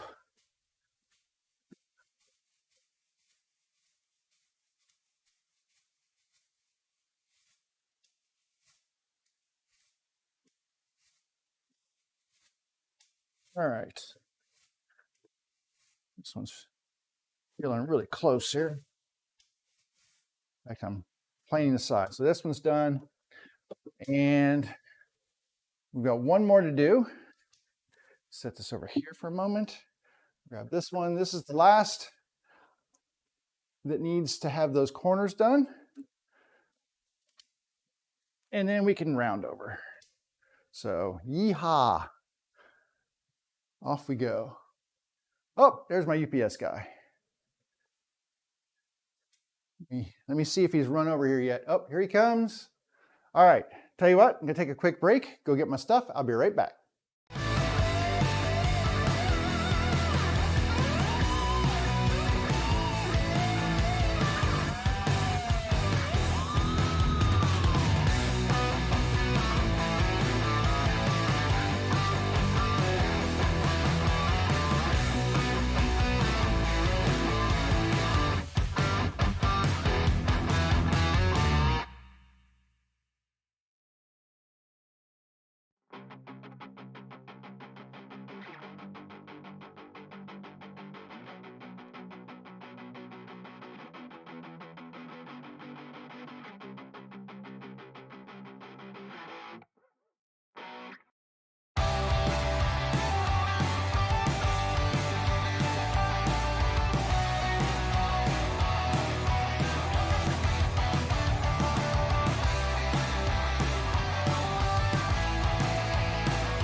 Okay, successfully got my stuff here. Very happy about that. And what did I get? I got this. You're like, what is that? That's a GoPro, but it's not the newest one. Yes, they just came out with the Hero 10. This is not a Hero 10. It's not even a Hero 9. It actually has a an additional SD card with it, micro SD. This is a Hero 8. And you're like, well, why did you get one that's 2 behind the latest one? Well, there's a reason for that. So I have a 7. That's what this camera is right here. This camera is that you're looking through right now is a GoPro Hero 7. This is a GoPro Hero 8 black. And I got this one because mine's a little, it's not as good as it used to be. Still not bad, but not as good as it used to be. This one takes the same batteries. So if I had switched to the 9, which, because they just came out with the 10, the 9 was not, they had discounted it. They dropped the price. That would have been fine. But the 8 was even less. It's really good camera. I mean, it's really good. And the batteries on the 8 are the same as the batteries on the 7. So I already have like 4 batteries and a charger. And I would have had to buy new batteries and a new charger had I gone to a 9 or a 10. And then my other ones would have been kind of useless. So my thought was, you know what, let's just get the 8. It does everything I want it to do. And that's gonna satisfy my needs. I'm gonna be taking it on my bike packing trip and capturing some riding videos and other such stuff. Maybe do some little time-lapsey things and stuff like that. So very excited about that part of it. But even more excited is the fact that it comes with a battery. I've got 4 other batteries, so that's gonna be 5 batteries, right? 5, there you go, 5. 5 batteries to use. So lots of charging, or a lot less charging time than I need to worry about because that'll last me a long time. And it gives me a lot of flexibility. And I don't have to buy a new charger. I don't have to buy additional batteries. So that makes me very happy. So that was the big selling point for me, was being able to still have all of my accessories, and all my other accessories still work. Like I have a chest mount for it, and I have a grip mount that I can put on my handlebars. I have a camera mount on my helmet. So lots of stuff there. I think I already did the side. I did. So anyway, very happy about that.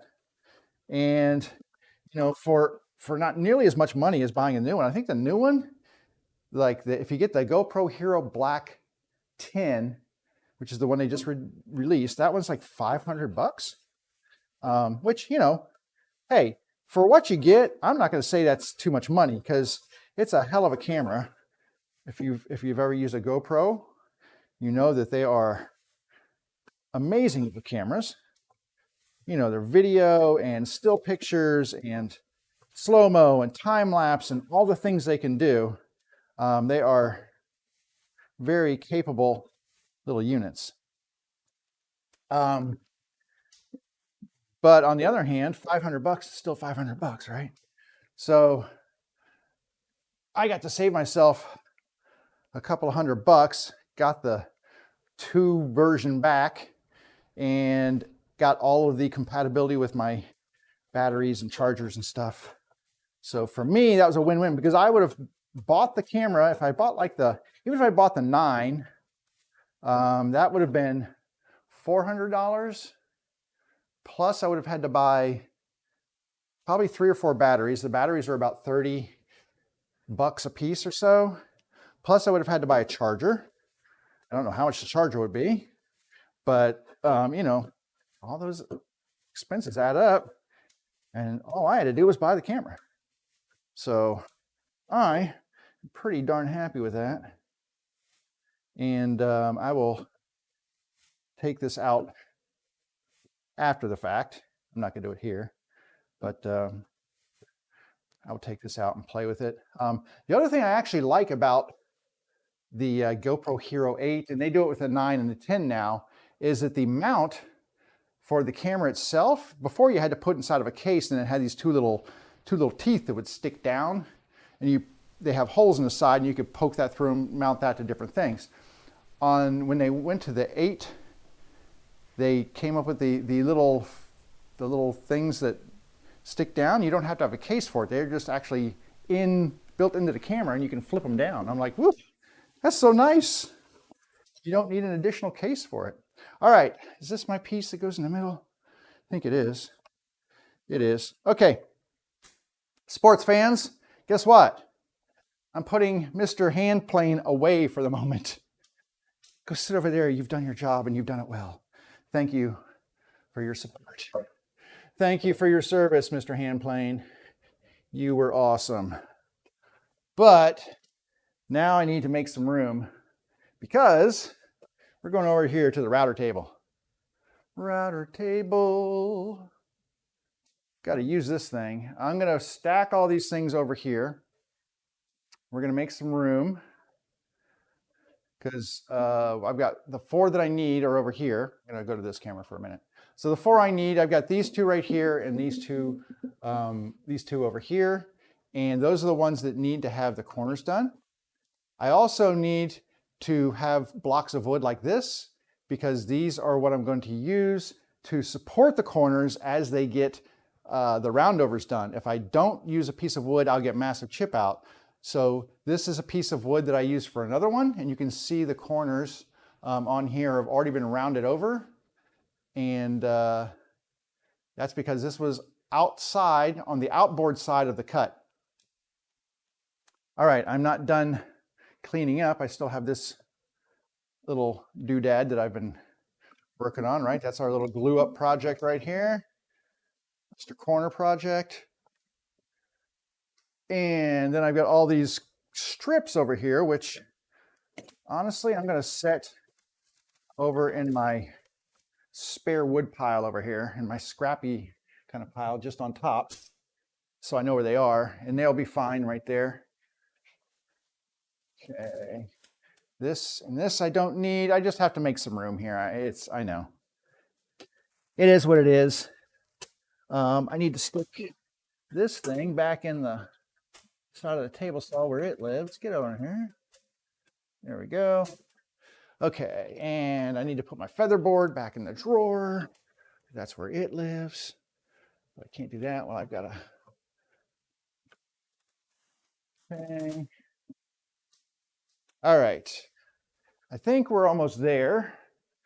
I definitely need to move my computer, because it does not need to be over here while we're doing this work. My dogs are running around upstairs again. Good job, man. They got some energy today. Holy mackerel. They're like, it's Friday. Woohoo. I imagine that's what they're saying. I don't know for certain. This is the zero clearance blade guard for my table saw that I have removed, because I can't use this when I'm doing 45-degree angle cuts, because, well, it doesn't allow the blade to tilt. So that, the original one that I got with my machine is in there. And Let me see, did I see? See, that's the funny thing is I didn't even get a notification that my package has been delivered. The dude did ring the bell though, so. But if I was just waiting for a notification to go and check, I would be out of luck. And then it could be sitting somewhere in somebody's trunk as they drive off looking for their next package to steal. It's a sad thing, isn't it? And it really is. It's just a sad thing that that happens, but. All right, here we go. I've got the, let me change cams here. Let me go over to the side here. I think we can, let's see how this looks. It's not bad. Just getting a different view for you all. So I will pull this up on screen for you, just a different vantage point of my router table. This is the router bit that I use. It's a very large roundover bit. In terms of roundover bits, usually, I mean, I'm doing things like I think this is a 3/8 inch. This one is my favorite, which I do on all of my projects pretty much, which is just a little 1/8 inch. So look how tiny this little thing is, right? So you can see, very tiny. But for these roundovers, I use the big boy. I gotta check this camera's a little light here. Hang on just a second. Let me, I'm gonna go in and to the menu here. Oh look, you get to see the menu. Isn't that fun? Let's go to the menu. And I want to adjust my brightness. So I'm just gonna take the brightness up just a little bit. Because to me, it was just a little dark. Let me see. Does that look good?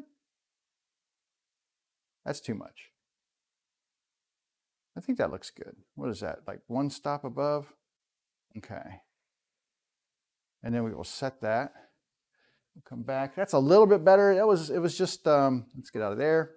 There we go. It was just a little dark, in my opinion.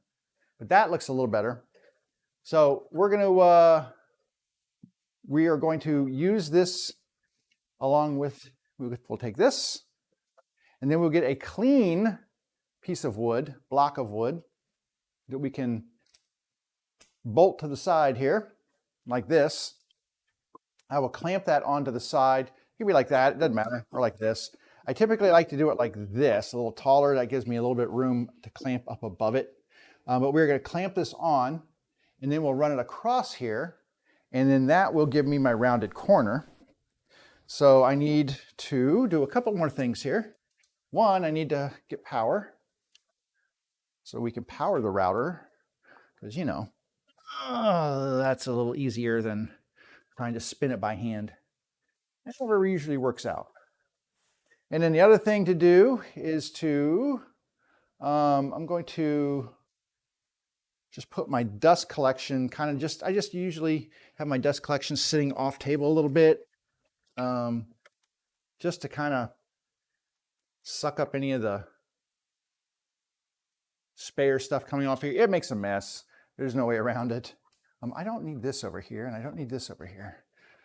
So one thing I try to do is to clean my work surface off where I am doing routing, because I need the freedom of movement, and I don't want anything getting in my way, because when this thing's spinning at I don't know how many ungodly revolutions per minute, I want to not have anything impeding my work surface and making things dangerous for me.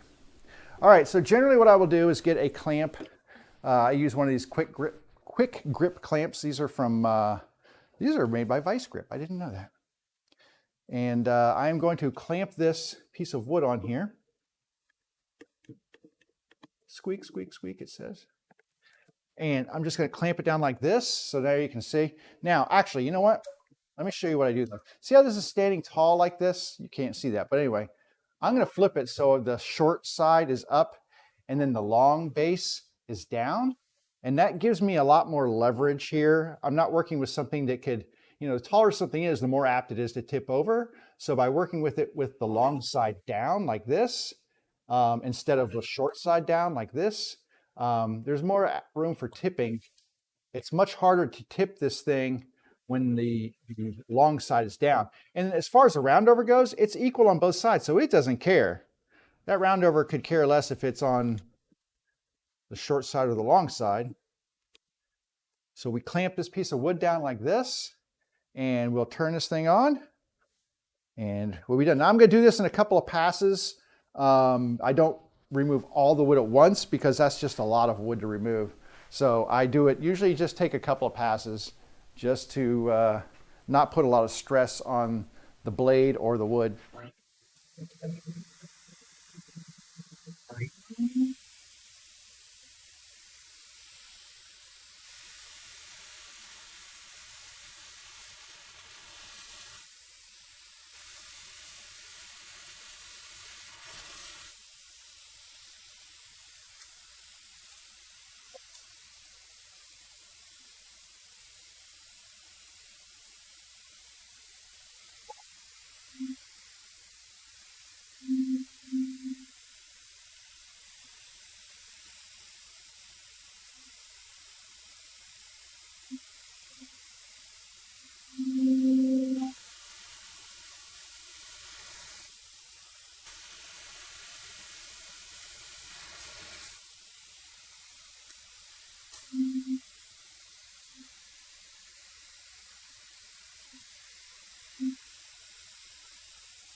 Okay, that is 4 corners done. So 1, 2, 3, 4, and those the roundovers are done. The thing about these blocks of wood that I use right here is that they've once they've been used, I can't use them again as they are. But what I can do is take them over to my saw, to my compound miter saw, and just cut them off, cut those rounded edges off. I'll have square corners again, and I can use this again. So that's generally what will happen with these things. I gotta make sure that I've got all the blocks here. Now, the one thing I need to make sure is that I'm not using a piece of wood designated as one of the middle pieces. So I try to make sure all of my pieces have their middle parts before I start chopping things up and using pieces of wood as supports. But anyway, this is done.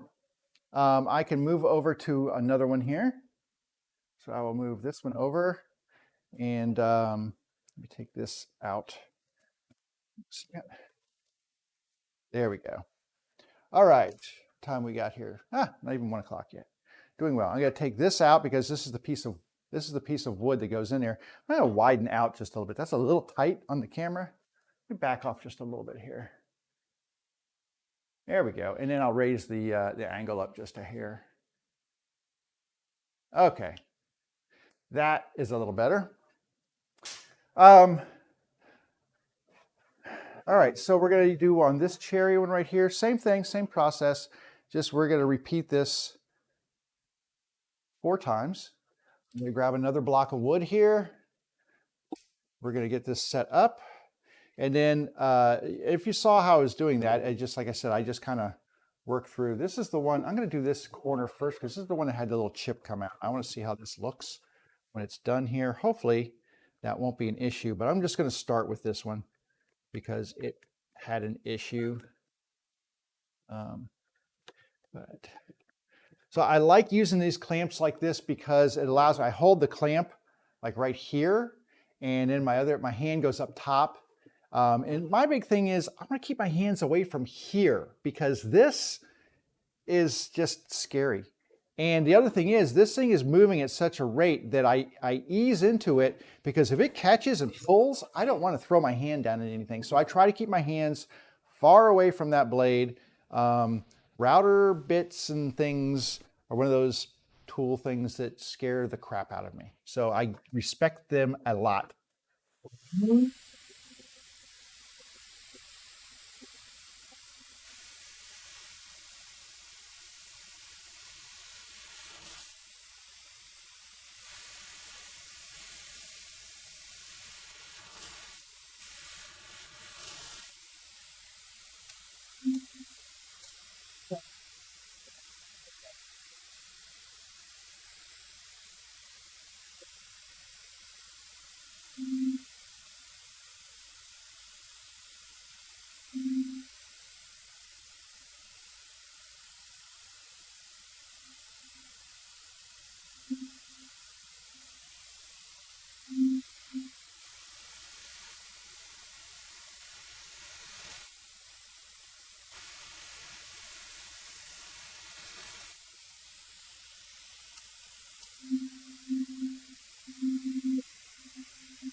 So unfortunately, there's a little tiny bit of that corner chip left. I might hit that with a little wood filler, just a tiny bit right on that corner. So not really a big deal. The other thing is I do a roundover set. The roundover actually might take care of this as well, because I will do an 1/8 inch roundover on this. And so I think maybe between the 1/8 inch roundover and this, I really may not even need it. So there you go.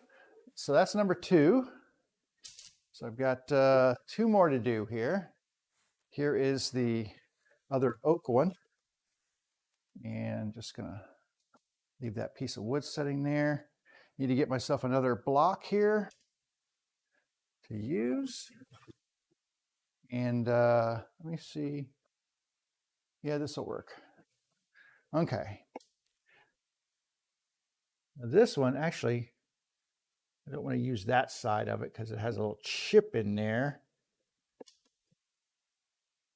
I might be able to use it like this because there's a little chip out of that one corner, but I think this will work. Stop it. Stop it. Get flush. There we go. All right. That'll work. Okay, let's get this one done.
Okay, so these are a little back heavy.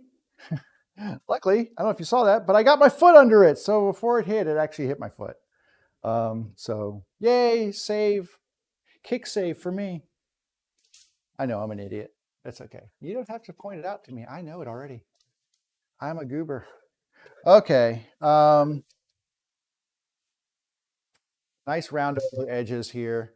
This patches on the front. This is just some wood filler. This stuff had a lot of wormholes in it. This was some wormy little woods in here. I didn't realize it until I started milling it. So I just kind of filled those up. Hopefully once I stain them, you'll never even notice those were there. Excuse me. All right, we've got the last one to do here. This is the last one that requires a round over. And I'm going to use this lovely stained piece of wood. This is what I did the test stain on for actually this stuff. I had bought some different stain and I wanted to see how it would look on here. And I might actually try another stain as well. And it's nice because I have these extra pieces here and they have sapwood and heartwood in here. So I can stain these and see how dark I can get them. But this was basically, what stain was this? This was a new stain. What was this? This was Czar Mocha. So Czar Mocha stain. So kind of, does it look like a cup of coffee? I don't know, maybe. Anyway, I might try another stain as well. I don't know if that came out nearly as dark as I wanted it a little bit dark. I want to see the pretty grain in here because, you know, there's some beautiful grain in this wood, but I want it a little bit darker. I want you to have to work for that grain a little bit. I don't want it to just be like right there in your face. Okay, here we go.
You know, the funny thing about this is that before these had these secondary pieces of wood in here, they weighed maybe, shipping weight on these was about 5.5 pounds for these, like the heavier woods like this and walnut.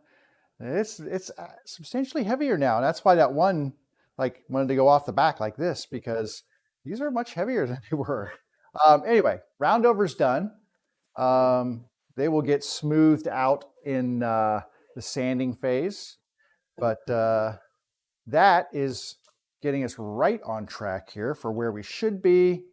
We're not going to be back on schedule because, well, that schedule has come and gone. But we can kind of move forward with just regular box operations now. None of this fixing my mistakes and stuff. So I'm going to take this out and put my flat top on there just to give a nice flat work surface here. So this is just a flat surface here. I'm just going to lock this in. And there we go. So it's just nice and flat. That's all that is. All right. And I'm also going to take these headphones off because I don't need them any longer. And where's my stream at, man? Where's my streamers? No stream people here today. It's Friday. Everybody must be out having fun. And if you are, good for you. Go have some fun. It's Friday. Now we need to look at getting these center sections fit in here for these dividers. As far as this smaller base goes, let me just kind of pull this one up here so I can, hang on a second. Let me make some space here. Make a little space. Make a little space here. Okay, so as far as when I make regular ones like this, this is almost done. The only thing that this needs is to have the corners cut. So like the little corner pieces measured and cut, they need to get glued in. And then really all this needs is roundovers and sanding, and it's ready for stain. So the standard little bases like this do not require nearly as much work to be a finished product as all these other ones. Anything with a side compartment requires a lot more work to really be ready for prime time. So let me move this out of the way because it doesn't need to be here at the moment. What we need to do, and we'll just take this one because it's right here on top, is the first order of business. We're going to have to use the table saw, and we're going to use maybe a little sandpaper. We're going to try to get these things, we're going to get them measured, and then we're going to insert them into here. Now, when I added these little pieces of wood in here, I tried to be really, really exact in my measurements to make sure that they were going to fit in here just right. But, you know, best laid plans, you can't always be perfect. So even though we try, it doesn't always work out that way. Now I'm trying to pare off, because this is cherry. You can pare cherry down a little bit. Cherry is nice and soft for the most part. And I can just make sure I get any anomalies out of that wood right there. So I want this stuff to slide in smoothly. And I'll probably hit this with a little bit of sandpaper on a flat piece of wood just to get it moving good. But the other thing we need to do before we get to that part is we've got to get these a little closer in size. What? You know, this whole wake up with your face thing sometimes just does not work out. Okay. So if you can see, this is substantially taller than this. And we need to get this a little closer. It doesn't have to be perfect, but I do want it to be a little bit closer. So what I'm going to do is I'm going to just mark the edge here with a pencil, because I want to see how far that is from that edge. And I'm going to mark the same thing over here because it's not necessarily always equal. And I want to see how close one edge is to the other, so I can measure that little line that I just did there to see how close they are. And what I will do is take this to the table saw, You know what I want is my, I want my little Craig multi-measure thingy. I can never remember what the name of that thing is. I'm gonna walk right in front of you here for a second. Whoa, and I'm gonna pull my camera down because, you know, why wouldn't you want to do that? Pull your camera down. That's always good. Here it is. My, what do I call this thing? It is the multi-mark. Anyway, I got my multi-mark here. I like this because it has a little measure ruler blade that slides out from the base. And let's see if my camera's still on here. It is. So really what I can do is loosen this screw right here. There's a screw up top here, and you just give it a twist like that, and you can slide this scale up and down. And yeah, so I'm going to just measure what I got here on this one and see if that equals the other side.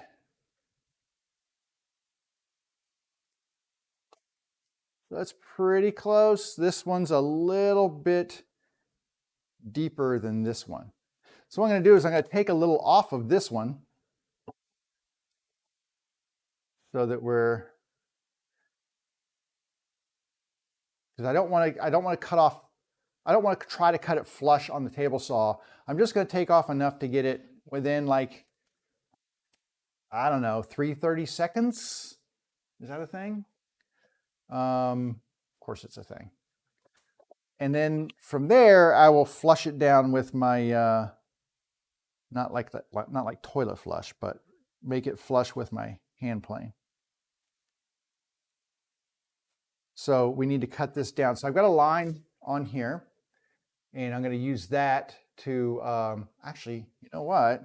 Let me do it on this side. That way I'm not cutting. That way I'm not cutting it off on the skinny side on the table saw. I'm going to cut it off on the thick side on the table saw, and I think that would probably be more appropriate. So I'm going to get that line right there, and I'm going to transfer that line down to this end so that when I come in here with the table saw to make this mark and measure it, I've got the fat side. I want the fat side of the wood against the fence. Like if this is the fence of the table saw, I want the fatter side against the fence, not the skinny side to be cut. So that's why I flip the mark around. And then I can do this.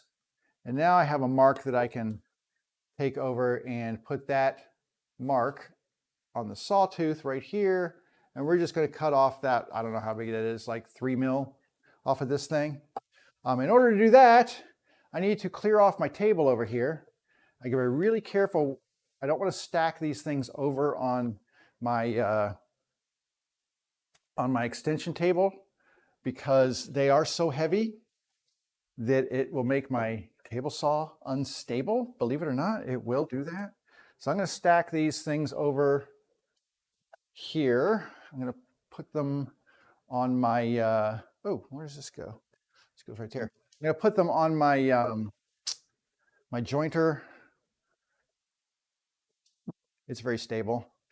But just to get them out of the way, because honestly, things are really heavy and I don't want to take a chance in screwing anything up. Now, I can switch my plate in here. Put my my other plate back in here. I think that's what I'm going to do. So let me see if I've got, I think I've got a camera 3 set over here. I do. So I'm going to take this plate. This is the plate that came with the saw, by the way. So it's a little wider and it allows the blade to tip. So when it's in there, you can see the gap. Raise the blade up. So you can see there's a gap on each side of the blade. And so if you're going to tip the blade over, it won't hit your blade guard. The problem with that is that there's 1/8 of an inch easily on each side of this blade and stuff can fall in, get stuck and trapped. And so a zero clearance plate is a much better option. That's what this is. It's not 100% zero clearance in that excuse me, the zero clearance part doesn't carry all the way to the back, but it's here in the front. So it gives you a really stable platform as you enter into the cut. And that's what's important. So at least that's what they tell me. All right, let's get this. And like I said, we're going to cut the fat part of this. We're going to measure it on here. I still have to set the table saw up, so we're not there yet, but I'm just going to get this part set up. There. Okay, that's how much we're going to cut off. I'm going to go ahead and set up. Okay, that will clear, so we're going to lower this down.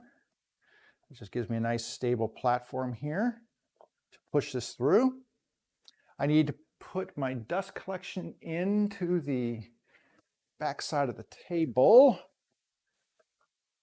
And then the other thing I need to do is just drag the power cord around here and disconnect the router, plug in the table saw, and we are good to go for cutting these sides down. These side divider panel things, whatever you want to call them. We're going to cut them down. All right, what time is it here? We're doing good. All right, I'm going to put my ears in, and we may finish out this one particular base, get this installed and stuff so you can see how that goes, and then not worry about the others.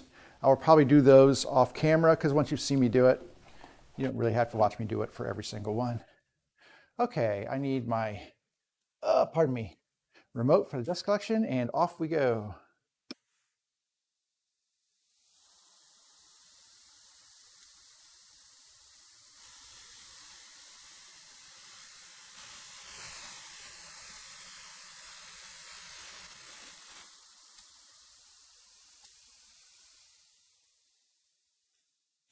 The nice part about this is I get these little thin pieces, and these make great shims. So I just kind of toss them down there in my box, and if I need a shim, that's the way to go. All right, I'm going to come back over to the base over here, and let's check our size. So you can see now I'm not that far above the surface. And what I want to do now is look at a couple different things. I'm going to look at this piece of wood and see if there's a side that I prefer to have as the up and a side I prefer to be down. And really not too much here. This is very flat, so I will go ahead and put it in this way. Now, I need to probably, I think it's this one right here. I'm going to have to work this edge just a little bit. I'm going to get a piece of sandpaper, and we are going to get a flat piece of wood, and that's about a 150. That should work. And I need a piece of wood that is thin enough to fit in there, that is not thicker than my piece of wood that I want to stick in there, because obviously that would be too thick, right? So I need to find a piece of scrap wood over here that's thin, that will allow me to clean out that little pocket. That's a long piece, but you know what? It's flat and it'll work. So, because it's about 1/4 of an inch thick. So it has a little bit of thickness to it, but I can wrap this piece of wood around here, or I can wrap this piece of sandpaper around it, like this.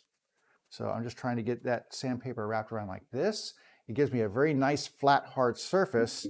And then what I can do is put that in here, and we're just going to sand this dado, try to make it smooth.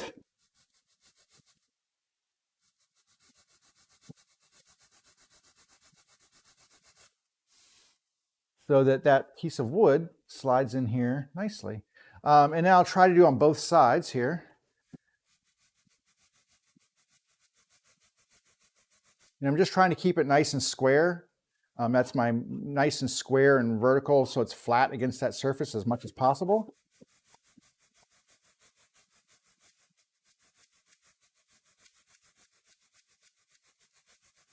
I mean, I don't care if it's tight. I care if it's too tight for me to be able to push it in. That's too tight. So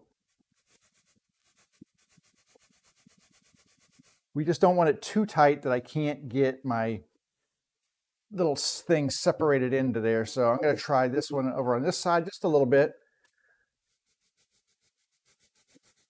Just make sure that we're getting nice and flat.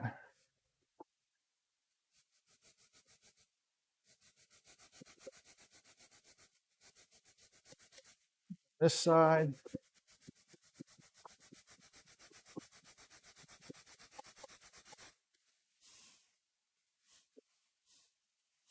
Okay, now let's see, we'll check our fit.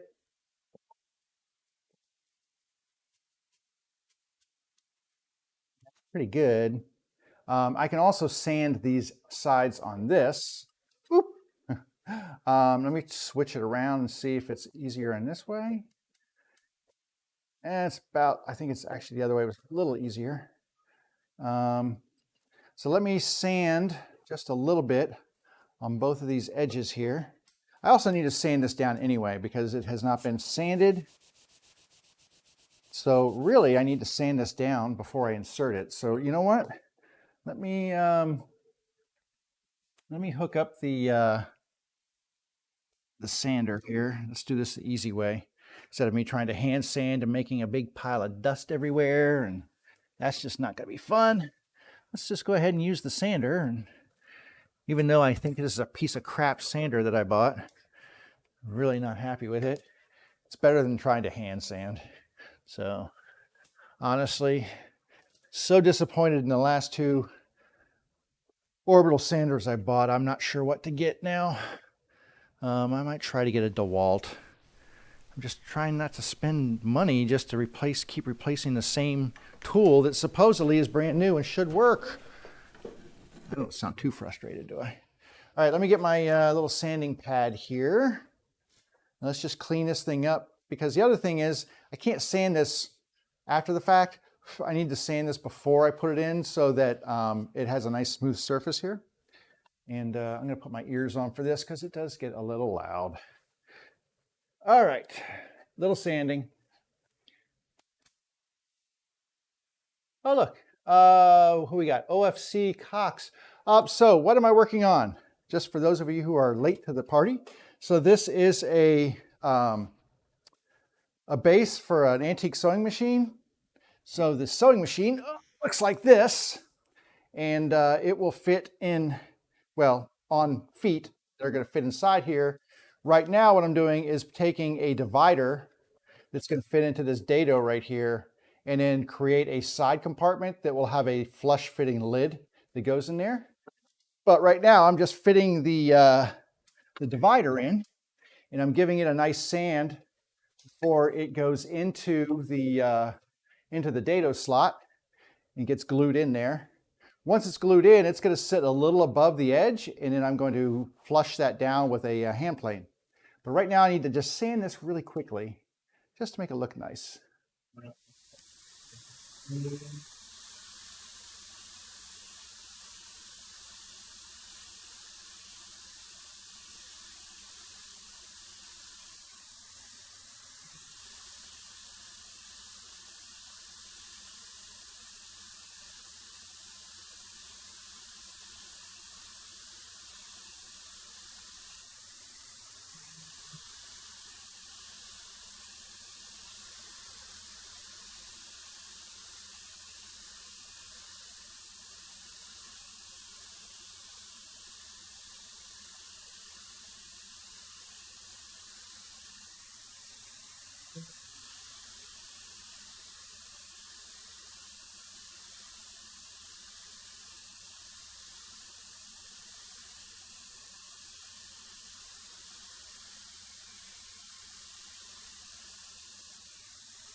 I don't have to go crazy with the sanding because this is an interior piece inside the base, inside the box.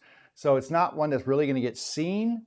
But I don't also want to have like a lot of marks on here or anything visible when you do look at it. So, you know, like I said, I don't have to go crazy with the sanding, just enough to kind of remove some of the tool marks and such. But that should be good. And then this is like a piece of 220, just to kind of make sure I got the swirly marks out of there.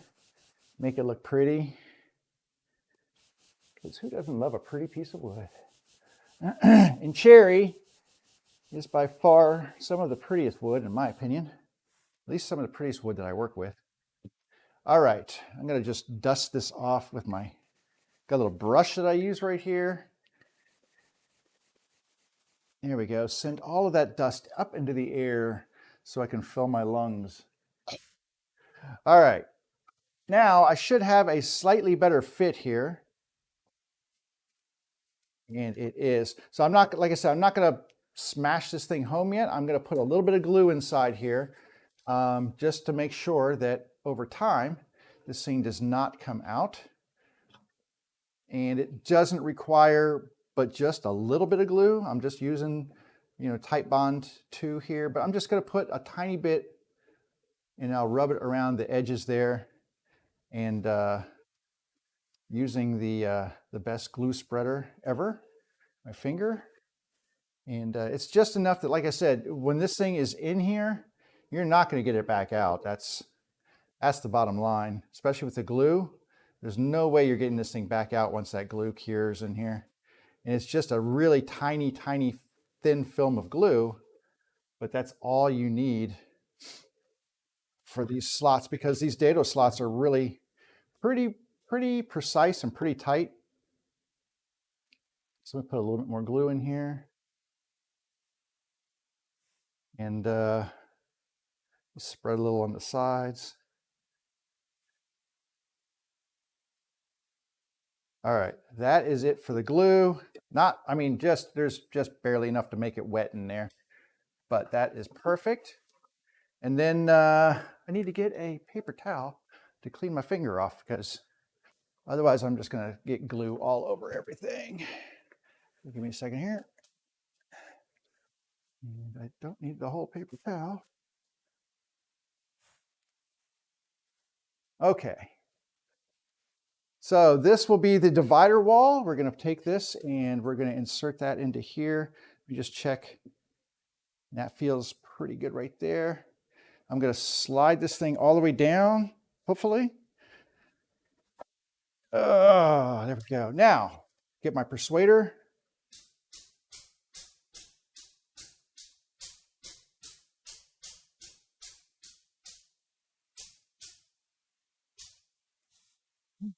As I said, once this thing goes in, it isn't coming out.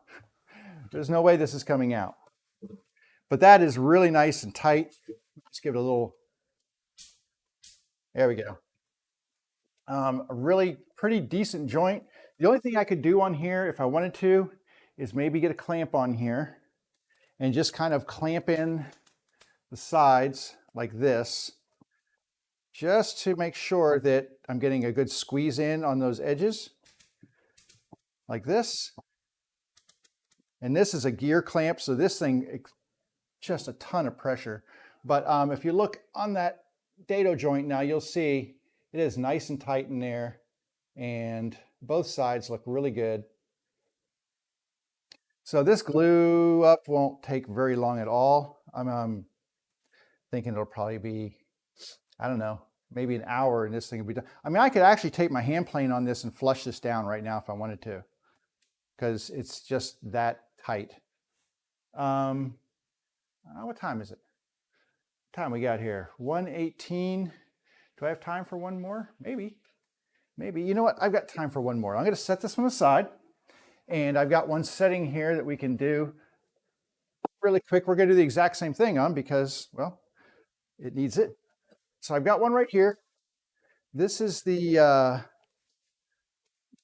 hickory. Now this one actually is rough cut. This wood is actually rough cut on the top. And I saved this piece because when I clean this off, you can see that I'll be able to remove that rough cut section and put that in here. So I was planning on that, and that's why I didn't remove that rough cut from here, because I knew I didn't need to. I'm going to make a mark on here just so that I can see right here. And I'm going to just use my multi-mark here to set that depth. And then I'm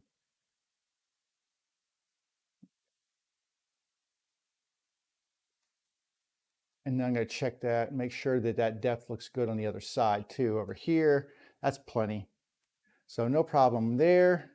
And then we can take this mark and carry it over to the end using my little saddle square here. If you don't have a saddle square, man, these things are really super handy. And not expensive. I think $10 on Amazon for a Japanese saddle square. Pretty good price. All right, need to put we kind of have to keep changing things around here. So I'm going to go back to the dust collection in the table saw here really quickly. And then we'll come back to this camera right here and we will cut down that piece. I'm going to go ahead and get it lined up. Let me just plug this saw into this outlet right here. Hopefully that'll work. Why aren't you plugging in there? This is weird. Okay. There we go. Let me set this up. Get that width set correctly. There. Okay. I'm just going to, hang on, let me check something really quick here. Just want to check something. Okay. Okay. All right, let's cut this off. I'm going to check. Okay, that should be enough. I just want to make sure my saw is not going to hit my my gripper here because that would be sad. Push that there. All right, let's make this cut.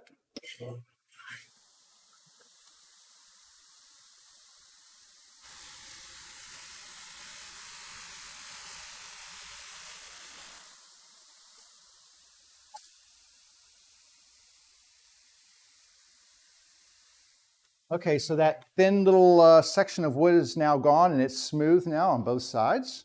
So we have a nice smooth piece of wood that we can put into our table over here, or into our table, into our base.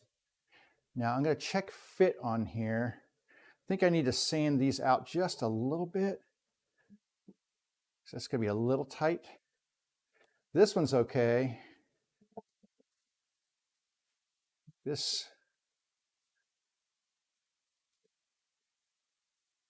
There we go, that's good. I still think I need to sand over on the side here just a little bit.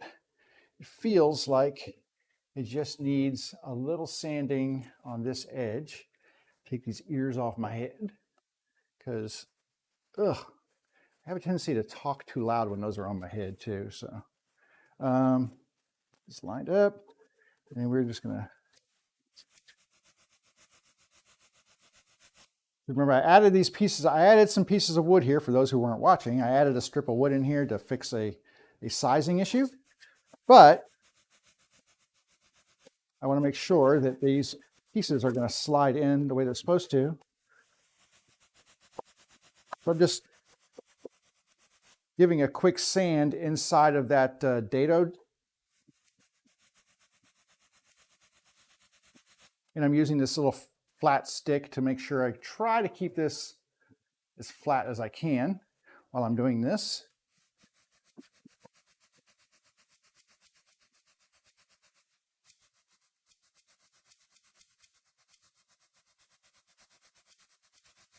Okay, it feels pretty good in there. And my piece right here felt very good going in. Right here.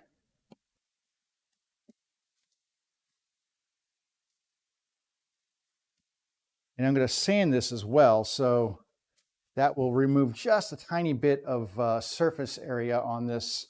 So let me go ahead and sand this down, and that might make it fit even better. So let's see, I think we're all set up here. Get my ears on again.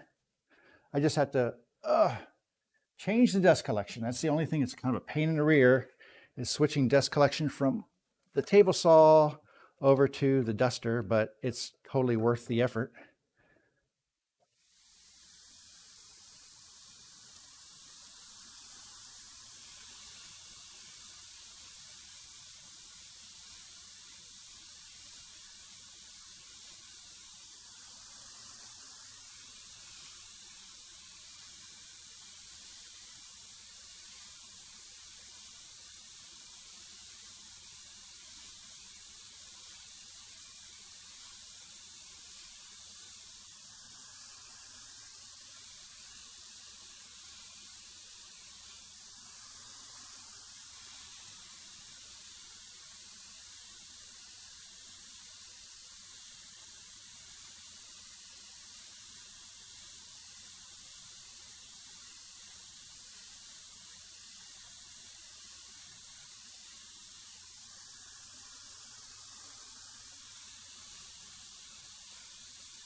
I know I said I had to hook the hose up to the duster, and I meant sander, but you know, it's the end of the day, end of the live stream day, so cut me just a little slack.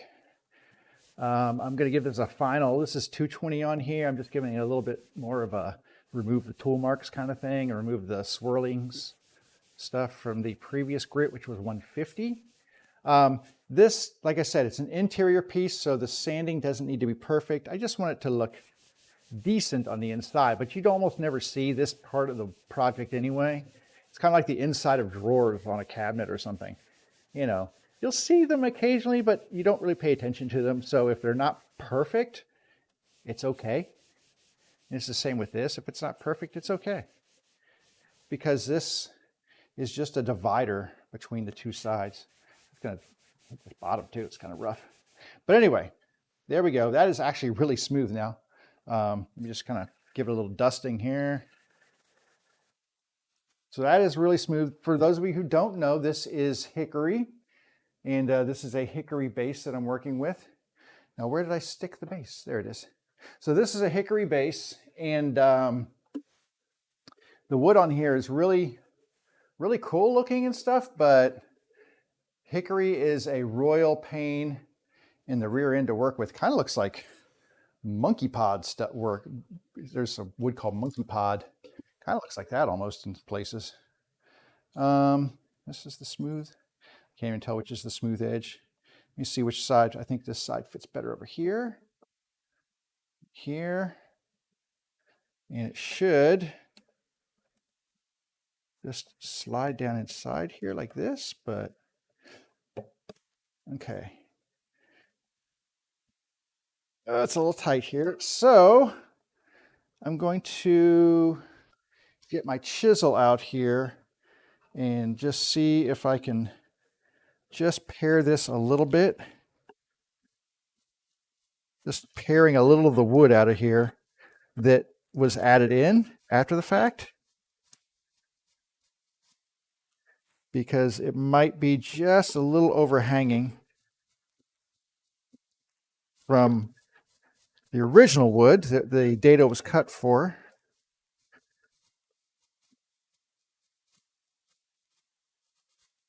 Okay, that might feel a little better there. This one, actually, I'm going to do the same thing on this one. And I'm just trying to just ease the fit of this just a tiny, tiny bit. So I'm just gently shaving off just a little bit of wood off of here on the secondary piece that was added.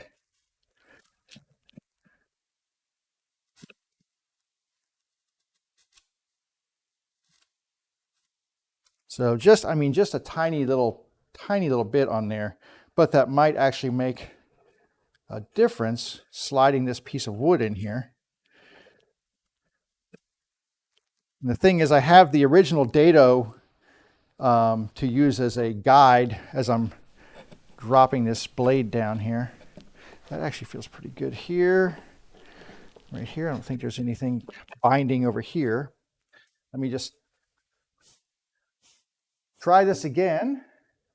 Because here's the thing, I need these to fit pretty well inside here. I don't want to screw these fits up because they the top part is visible and you don't want to screw that up. Okay, this needs to come down just a hair. This edge is just a little high right here. I can see it. I'm going to get a piece of 120 sandpaper and get my little stick here. And I think that might actually do it. Just to bring this down, work on this little edge right here. And like I said, I'm just trying to really be gentle and ease this in. I don't want to overly do this. I don't want to be too aggressive on this. I'm just trying to get a nice fit. And it should be tight, but it shouldn't be binding, I guess is the word. I don't want it to be bound in there. So,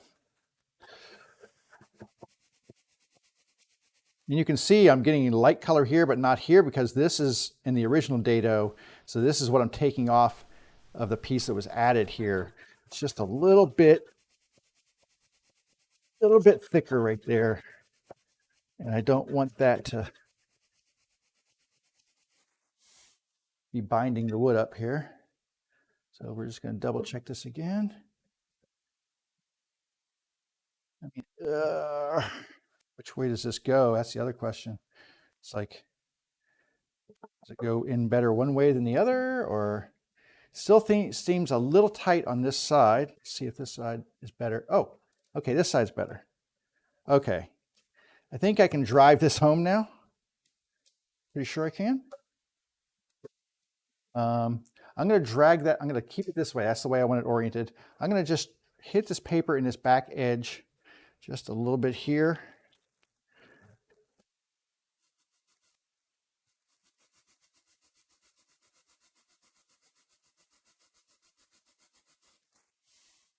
Just finessing it in there just a little bit. Let's see how that feels. Okay, there we go. That, I think that will do. I've got one more, hang on. Work it out here. One more little edge here I want to work on, which is on this side, on this corner right here.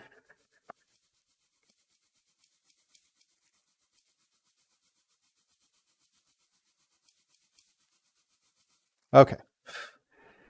I think we're in good shape. Just one more quick check here. All right. And then I can drive it the rest of the way home with my persuader there. I'm just going to put a little glue in here and on each side, and I'm just going to spread it around with my finger. Because like I said, these things are going to be tight to the point where they don't really require a lot of glue. Ah, the glue's falling out.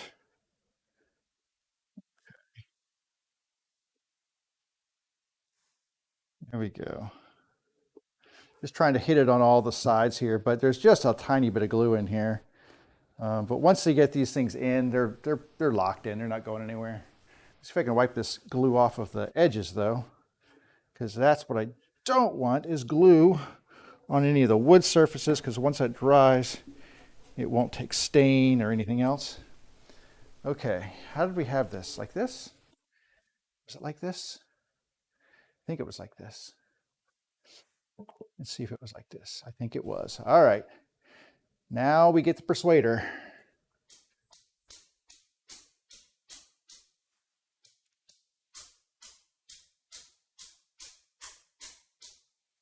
And I'm just trying to equally hit this across, and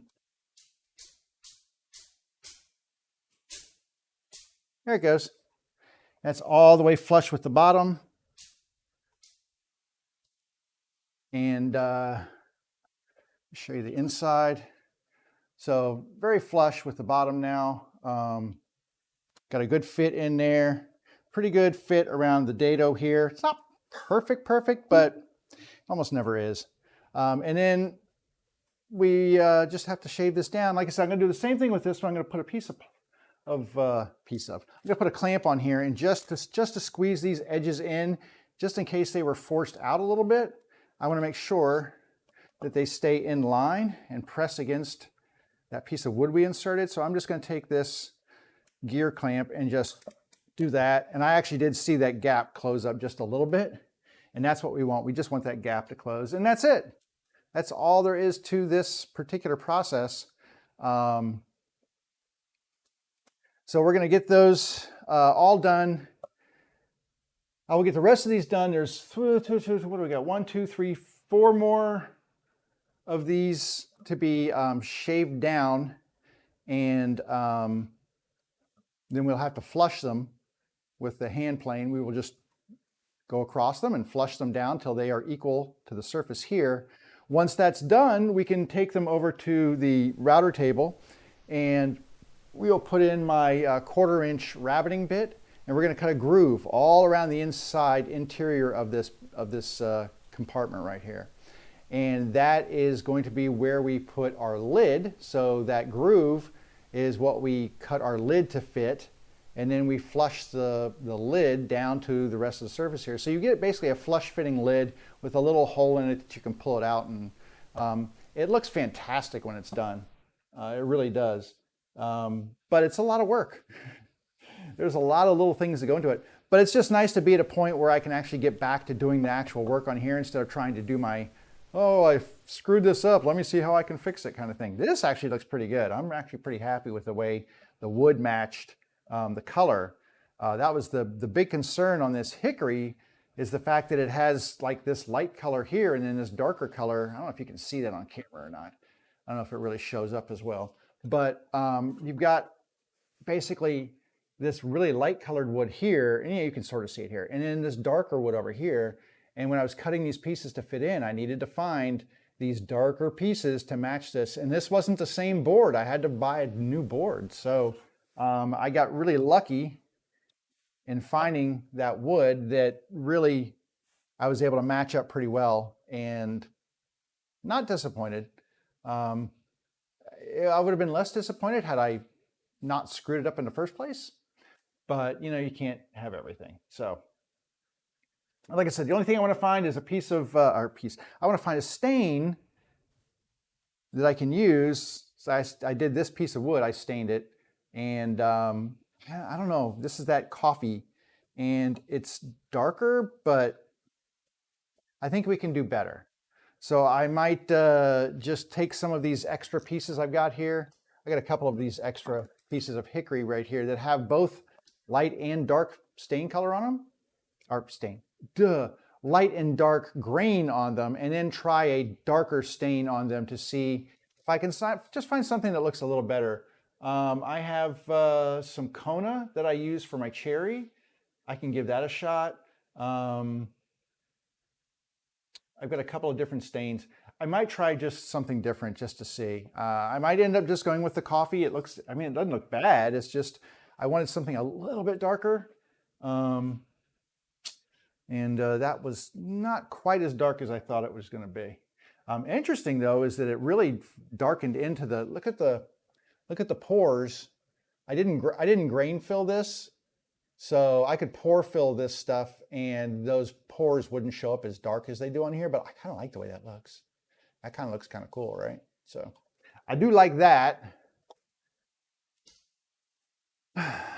Anyway, I think we're going to draw the line right there for Friday.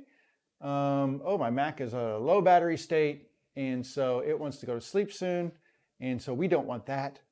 So I'm going to go ahead and cut this off for today. So I hope you all have a wonderful rest of your Friday. Go out and have a great weekend, do some fun stuff, get in your shop, make something really cool. Come back on Monday and tell me all about it. I'll be here 11 o'clock Eastern time.